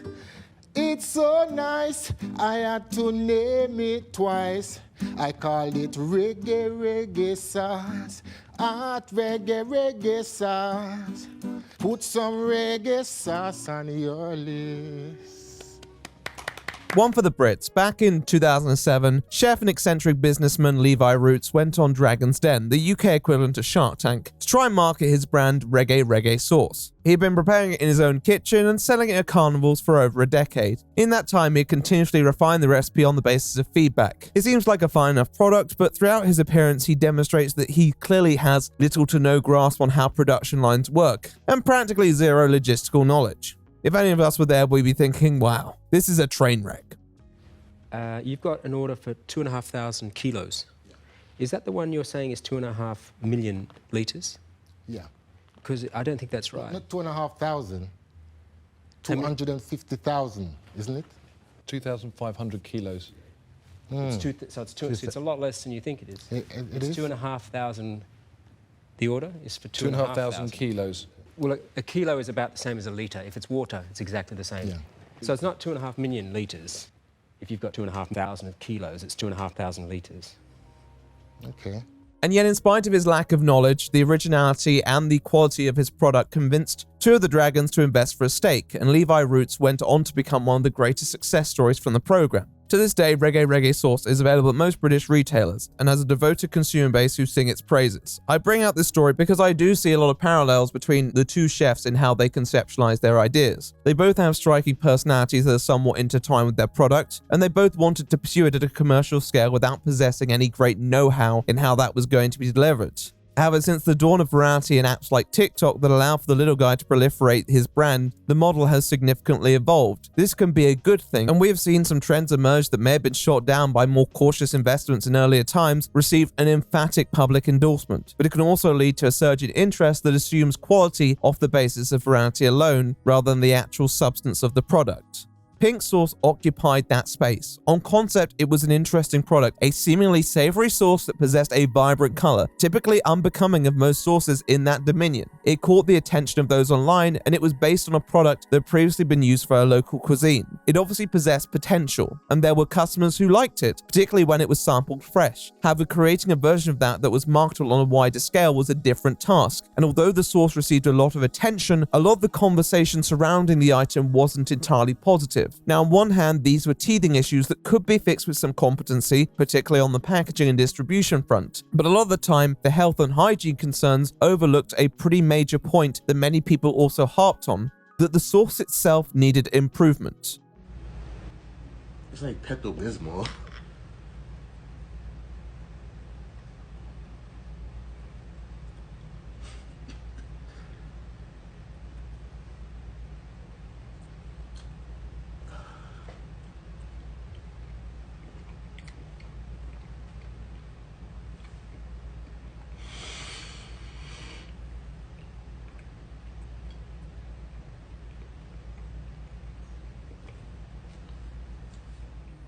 There were multiple issues. Issues with its consistency, its texture, and its flavor were made immediately clear by consumers. There were some who liked it, but overall the response was mixed to negative. A lot of the people just called it ranch with dragon fruit thrown in, which often underscored a belief the sauce didn't feel very original either. And why would people spend $20 or even $10 after the first batch on something when there were more affordable and tastier options? Under normal circumstances, an investor would look at this and think, we need to work out brand identity, who we're selling to, what the flavor profile is going to look like. Chef P wanted to make this a household item, so how are you going to do that with the current price tag? All of these are pretty simple questions that could and should have been asked after pink sauce went viral, and in most business scenarios they would have been. But instead the conversation shifted over to how proportionate the backlash was and the misinformation surrounding the sauce. We speak a lot about online hate and harassment. As said earlier, shocker, I'm not in favor of it. But then you have the flip side of virality, the intoxicating side, the one that says that you are doing something exceptional and cool and you deserve your credit for it. And for every hater that Chef P interacted with, there were views, likes, shares, comments, purchases, and the numbers spoke for themselves. Regardless of whether people sharing their thoughts on this product were positive or negative, it was still hype. This attracted the attention of businesses who didn't necessarily think to question why this sauce was drawing mass interest, but more as to how they could make the most of it. It was reported that large businesses were lining up to work with Chef P just on the variety alone. They didn't care how famous or infamous it was. They just wanted an opportunity to stock something that people would buy in the moment, negating the reality that a good product with shelf life, especially in the food industry, takes time. Influential figures played into this perception that people who didn't like the sauce were haters and that they were trying to keep a self-made woman down. It's not like Chef P wasn't already quite a proud person, but this did not help that whatsoever. It became quite obvious on Caramo, this notion of how you can incubate a point of view that is so detached from reality that everyone in this bubble just goes along with it. Caramo, with his perception of social media, had already written off a pretty mild critic as one of these haters, despite the fact they were actually saying to Pete what a lot of people with vested interests either hadn't clocked or were too cowardly to share. This person was communicating concerns that were equally as important to hear as any of the praise. We need that grounding. Just kind of the last line of her saying that I harassed her just didn't make me uncomfortable because I never set out to harass anybody. And I think that's like a little bit delusional to say something like that. Rather than having overly cautious brands that would scrutinize every deal down to its last detail to make sure something is commercially viable, we now have the opposite problem where brands see success on one platform and assume it'll just translate over to theirs. It's telling that in practically every media scenario covering this situation, you seldom actually see anyone trying the pink sauce. And that should have been message enough that something needed to change. However, the die was cast when Chef P uploaded that first video. If this had been Dragon's Den, maybe she would have been able to receive the help she needed to convert her idea into something as sustainable as it was palatable. Instead, it kickstarted a free-for-all that would only be fumbled by all involved, even those who possess good intentions, even the best of them.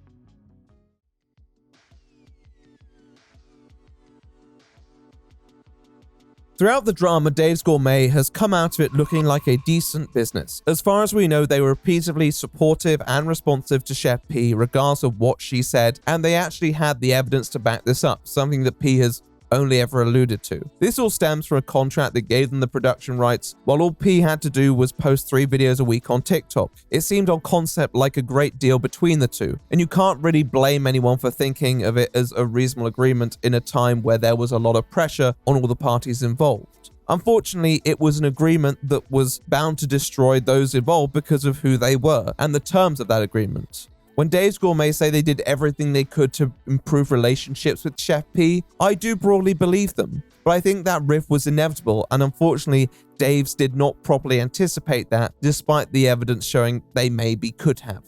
There are a lot of things we can say about Chef P, but one of the things that I doubt even she would dispute is that she is a control freak. I spoke about the parallels between herself and Levi Roots, but I highly doubt that Chef P would ever put herself forward for a show like Dragon's Den because she wouldn't want anyone telling her how to run her business, regardless of how much or how little she knows. This was demonstrated just from the initial launch of the sauce. The reason why it almost disastrously imploded was because Chef P was attempting to do everything herself, literally in-house. Very few people would even bother attempting to do that much, but Chef P did it because she sincerely believed that nobody else could do it better. So when Dave's Gourmet came into the picture, there would already be tension because they were of course going to run an operation away from Chef P's oversight, but was in their mind how to make it a commercially successful product. With this noted, a contract like the one they signed would only be worthwhile if pink sauce was the next household condiment to take the world by storm. Otherwise, it leaves Chef P eternally expected to produce TikToks that she has no passion for, and Dave's Gourmet with a sauce that doesn't really bring customers back for more, and will reflect badly on all parties involved. Which will then incense Chef P because she's a control freak and someone else is making her recipe the wrong way, which we don't even need to talk about in hypotheticals because it's exactly what happened. She wanted her recipe back. But she's not a constructive person, and a look at her TikTok before that fateful contract would have told Dave's Gourmet that. However, I think Dave's Gourmet was swept up by the collective misconception of Chef P, and for that there's a very simple piece of evidence, an interview from the 22nd of August 2022, shortly after they came to an agreement. In this interview, Dave's Gourmet president David Newman says a litany of surprising things about Chef P and her product, opening with the quote that they were hoping that the involvement in a brand like pink sauce would help them be hip and millennial, and that Chef P is hip and millennial. Hip, okay, maybe. Millennial?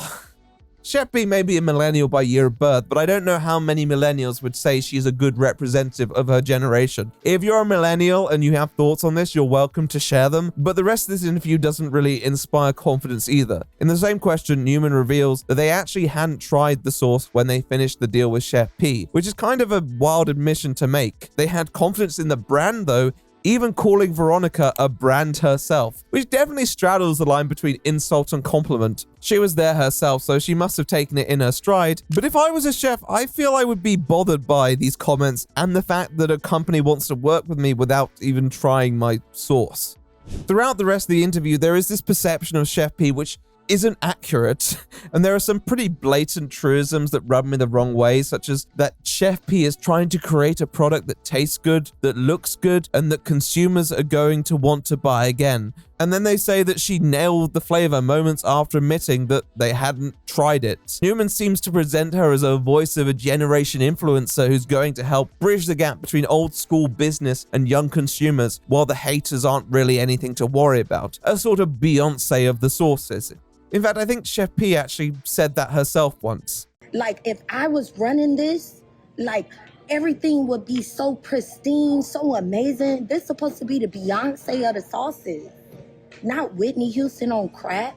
But I think she's much closer to a Nicki Minaj type, an undoubtedly talented artist who makes bold and often questionable decisions, who polarizes people, and is sometimes shameless yet also quite fragile over how she's perceived. And I don't think that was hard to see from the initial controversy. If she was ever to go into business with a company, she needed a company that would find ways to channel that pizzazz in a constructive way, while still giving her freedom and control to kind of just do what she wants. I don't think Dave's had ever dealt with Chef P's type of personality. It's not the type of spicy they were used to. And when it came to the sauce, it felt their ideas were further off base. What was telling was Dave's commitment to retain the original flavor, which is a very corporate commitment because sure, typically a flavor is what draws in consumers, but here it wasn't the case. In the aforementioned interview, Newman spends much more time talking about the flavor than the thing that drew people towards pink sauce in the first place. Hint, hint, it's in the name. If it had just been the usual mayo color,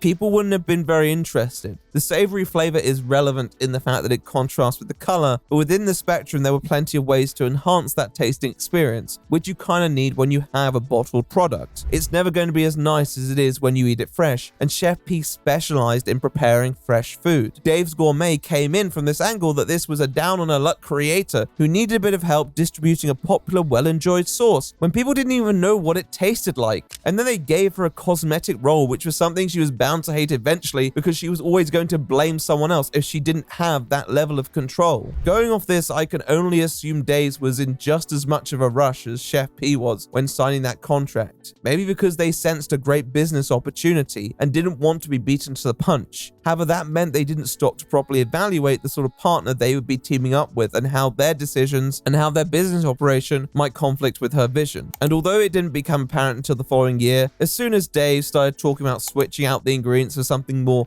inclusive, I guarantee alarm bells started ringing inside Chef P's head. This was something that she created, something personal to her, and yet she stuck with Dave's under the guise that the financial returns would be worth it. And it wasn't. The sauce fell drastically short of expectations, with Dave's iteration being poorly received. This is something we have to highlight, that even if the original pink sauce wasn't good, neither was Dave's according to the general public, and all parties were left in an awkward what now phase. So when Chef P talks about Dave's Gourmet ruining pink sauce and the millions they deprived her of, it's hard to say because most people don't actually know what the true pink sauce is. It's been changed so many times. However, Dave's Gourmet were too safe for an energy like P, and their attempts to dial down the sauce kind of misses the mark on why it was interesting in the first place. They were a bad fit, but they didn't want to miss out on their chance. They took a gamble, and it backfired. Their graciousness has saved them a lot of grief, but they also made numerous mistakes in their judgment in approaching a product and a creator they thought would make them more relevant, and that's something they have to own. They didn't know Chef P, but to be honest, did anyone?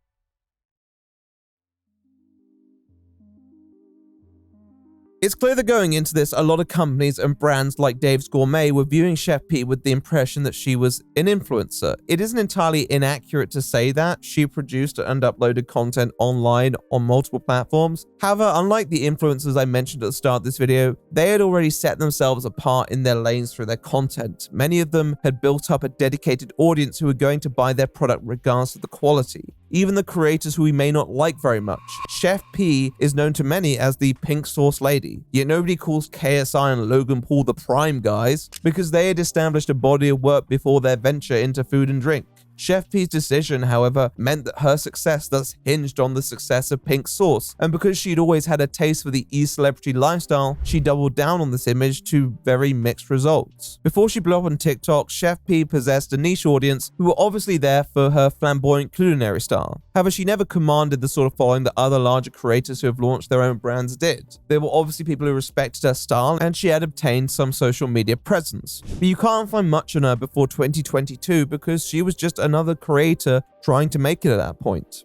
Yet when her time came around, she decided that pink sauce was a great opportunity to reverse engineer that success for her personal image, and brands looking at other influencers as frames of reference believed that she was the best ambassador for her sauce, ignoring the fact that Chef P had never proved her mettle as a brand ambassador or as a content creator. This attempt to reverse engineer fame only really led to her popularity hinging on the sauce and sending her down a road where all she would do is promote the sauce, which as we all know wasn't the wisest given the product wasn't where it needed to be. But even if she could offer something in this lane, it would need to be clear and defined, and yet that wasn't what we received.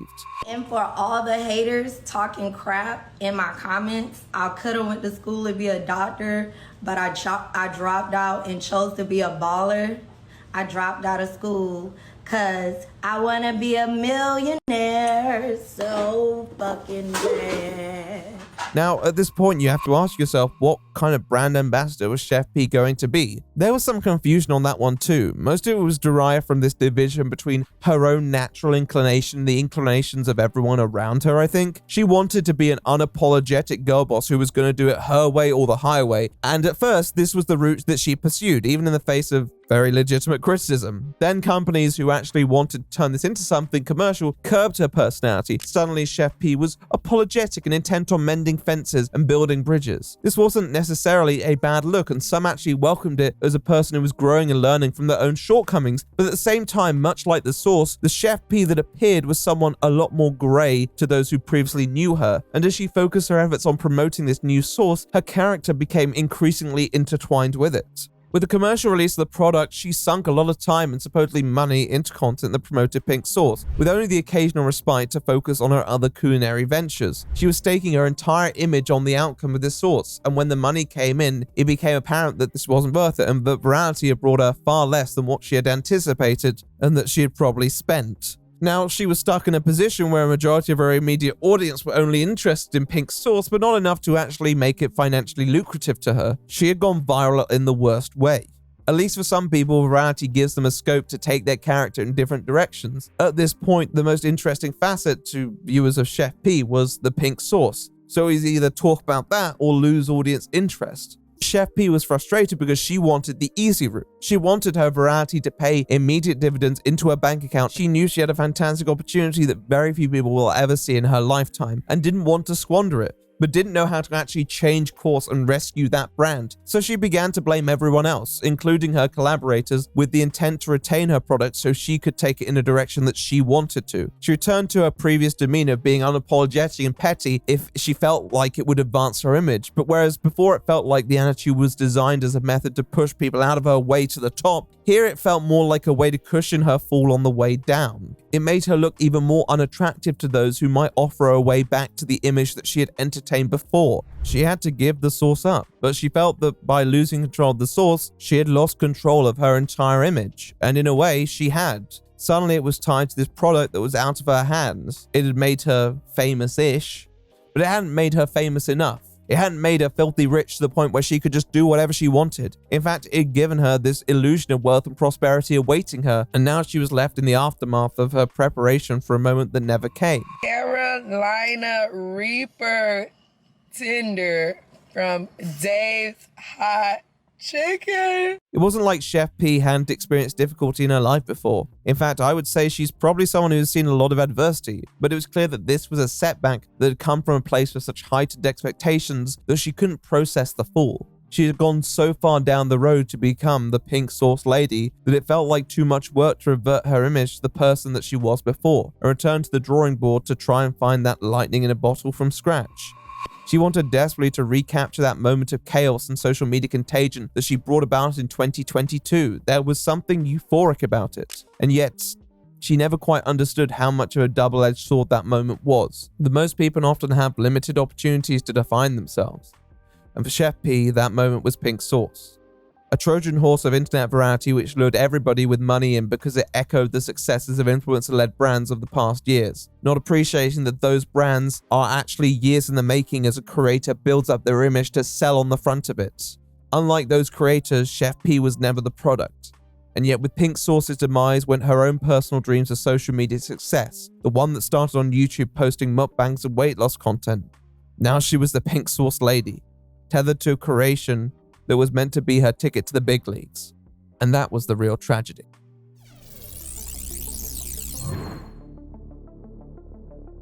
Carly.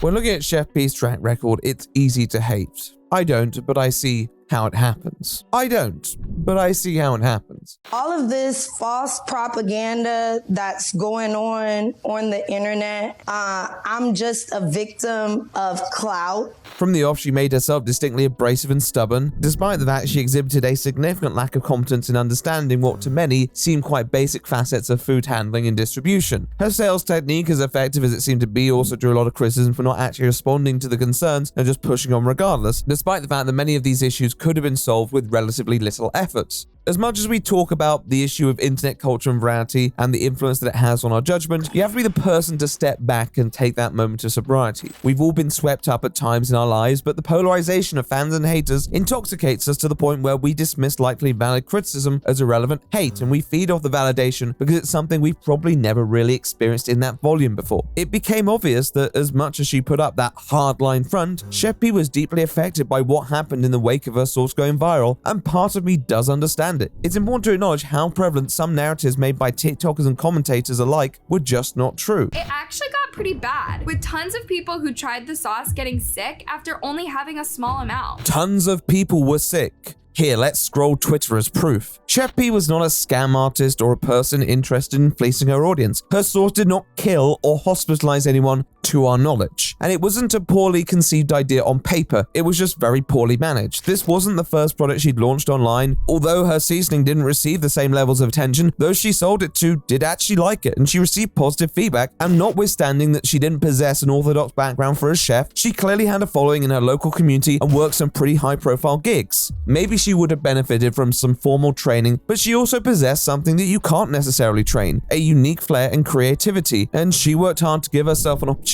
that often only privileged people can really pursue, and I tip my hat to that. At the core of her goals, she wanted to produce good products with longevity and cultural presence and share them with the world, and of course she wanted the money and the fame, but to her there was always something more. Why are you so passionate about the pink sauce?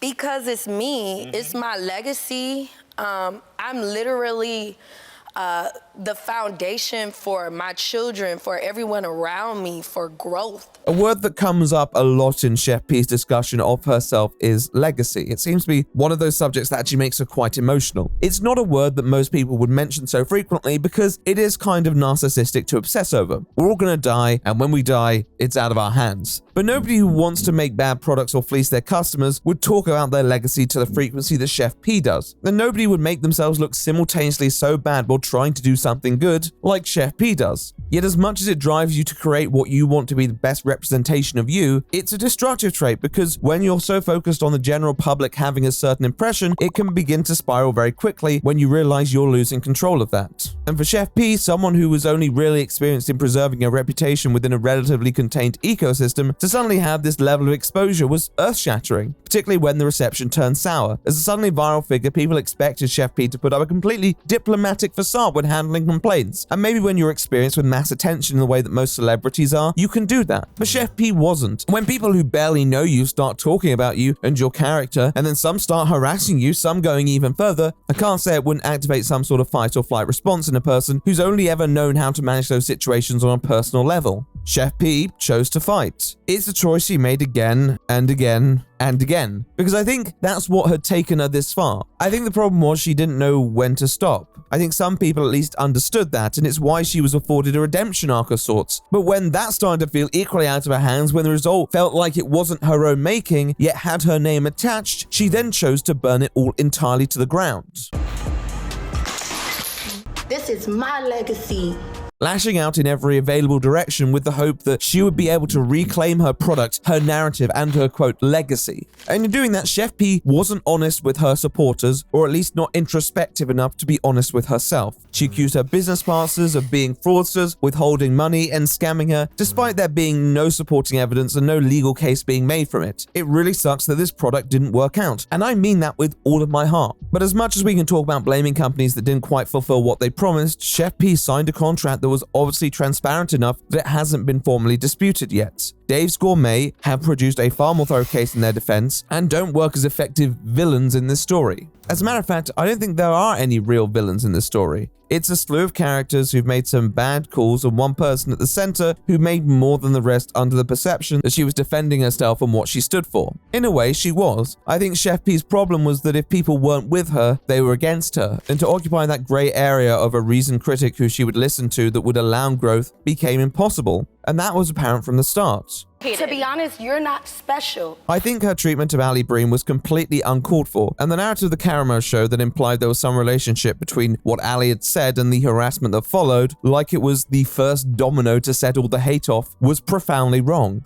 It depicted her as that villain again that everyone was searching for, while the invisible trolls faded into the background. With all that said, it reflected Chef P's line of thinking that this was all intertwined, that Ali's narrative inspired people to say that she was a scammer, which then other people used to justify harassing her. Chef P felt that if she gave any of her valid critics an inch, the bad faith actors would take a mile. She didn't want to be perceived as admitting defeat to anyone. They needed to represent this greater evil that Chef P would overcome. The perception forgets an important detail though. It's not admitting defeat to admit failure.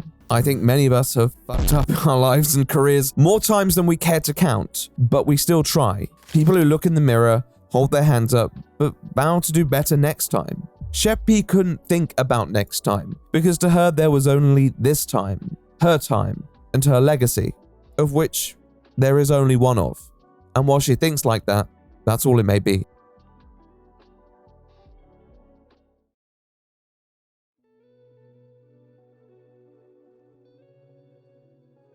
Influence of food.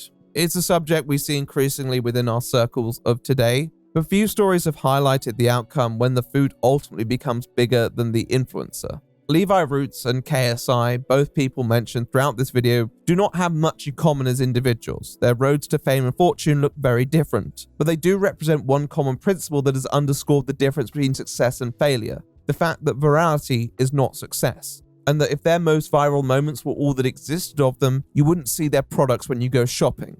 Both of them had carefully crafted come-ups that provided them a platform to launch their products. Levi Roots with his decade-plus experience cooking and selling a sauce at a fun fair, and KSI with his ability to speak to the youth of today from his bedroom. With that background, they were able to launch successful grocery products and make a killing off them, while also being successful brand ambassadors for said products. I think it's very hard to actually realize how close many of us are to internet virality a lot of the time. A website like YouTube is actually one of the more moderate platforms that requires a few active stages of thought to understand the consequences of what we might be posting. With the dawn of sites like Twitter or X and Instagram and TikTok, it becomes easy to post something that to us might feel like a throwaway moment, yet could become the moment that overshadows our entire lives. I don't think any of us are ready for that, nor how it can affect our judgment. Virality regularly takes the control out of people's hands, and where they probably need carefully considered advice on how to progress themselves or their content in that moment, they receive a barrage of impulsive thoughts and responses that probably took less time to write than the original post. This is a small business, y'all. This is a small business that is just moving really, really fast. The truth was that neither Pink Sauce nor its creator were ready when that video was posted in early June 2022. Chef P was just sharing one of her creations with her immediate audience. Pink Sauce was one of the first culinary creations to become a viral sensation overnight, something that was barely out of the kitchen before people wanted to taste. Chef P, being a hustle-minded individual, wanted to capitalize on this and made countless errors in product distribution because she had never handled an operation on that scale. Her experience in cuisine was never one that included food handling and preservation, and she didn't like to ask for help. What do you mean FDA approved? This is where it should have ended, with the FDA intervening and Chef B taking a step back to evaluate how to actually create a sauce that could fulfill her customers' needs while still being a fair representation of her, and continuing on her merry way with her private gigs that would have preserved her credibility. Yet, in an era of corporate attitudes that's becoming increasingly enamored by social media folklore, one that is judging lead actors on their Instagram follow account, one who knew of the successes of other influencer foods, but failing to acknowledge there are so many more ideas that never take off, no longer was Chef P the only person keen to resuscitate this brand. And these companies who felt like they'd already seen the proof of this golden goose were in her ear telling her that dream of taking a product of hers to store shelves was only a few steps away. And of course, upon hearing that, she bought into that dream, one that she had been holding on for a long time, not fully comprehending that she was signing away her autonomy over that product, and that this creation that she credited so much with helping her would become her downfall. We can wonder where that sauce might have been now if Chef P had never posted it online. I don't know if it was ever made for store shelves. There were clearly issues in how it could be preserved, especially with the pink color itself that seemed to change over time. But because of how it was handled, we might never know. And as much as maybe my own interest in pink sauce was fleeting, there is a part of me that wished I knew more about the world in which it does work out. They say, oh, how the hell do people cry on videos or whatever? This shit is inspirational.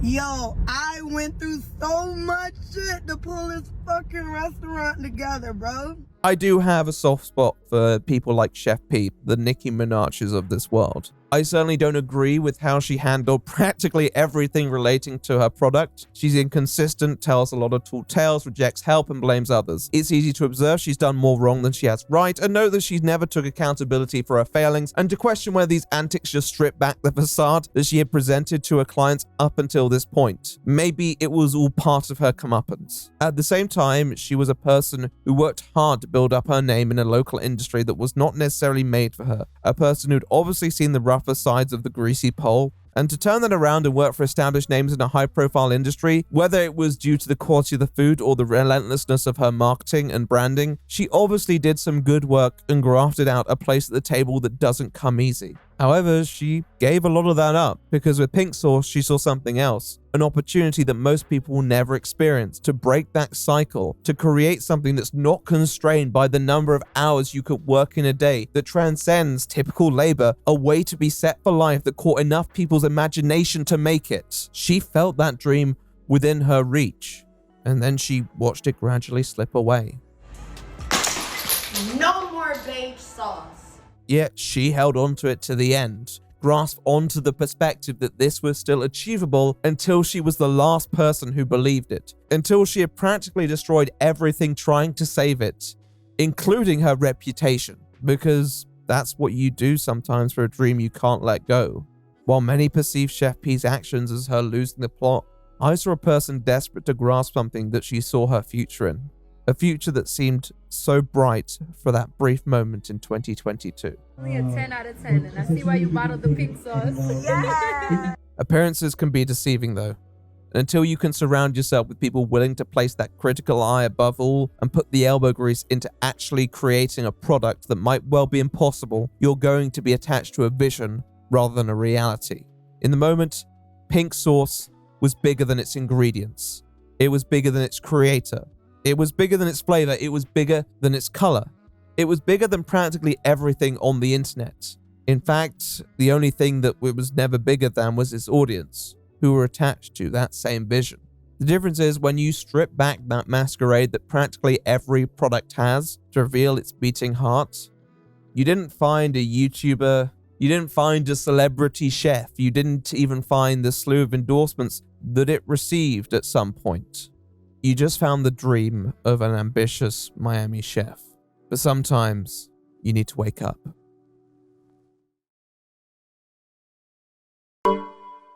Yeah, so that was the video. Tried something a little different. Hope you enjoyed it all the same. I don't really have much else to add here, but I want to give a big thanks to the editors. As always, they've done a great job. And further to that, I want to give a big thanks to the post editor. Big thanks to Jack for doing the music on this, and whoever wins out on the AB thumbnail test, whichever thumbnail artist that is. May the best thumbnail artist win. It sounds quite dystopian, actually. Anyhow, also a big thanks to my patrons. They're on screen right now. And a personal shout out to my $50 patrons, Seri, Tish, and Hypercube. As always, thank you. Thank you for your patronage. It means a lot. A big shout out to the sponsor, Straight Arrow News. Thank you again for sponsoring this video. It means a lot. All the people who I have thanked, their links will be in the pinned comment below, and you can check out many of these people's fantastic work. But I think that's all I have to say. So I'm The Right Opinion, and I will see you in the next one.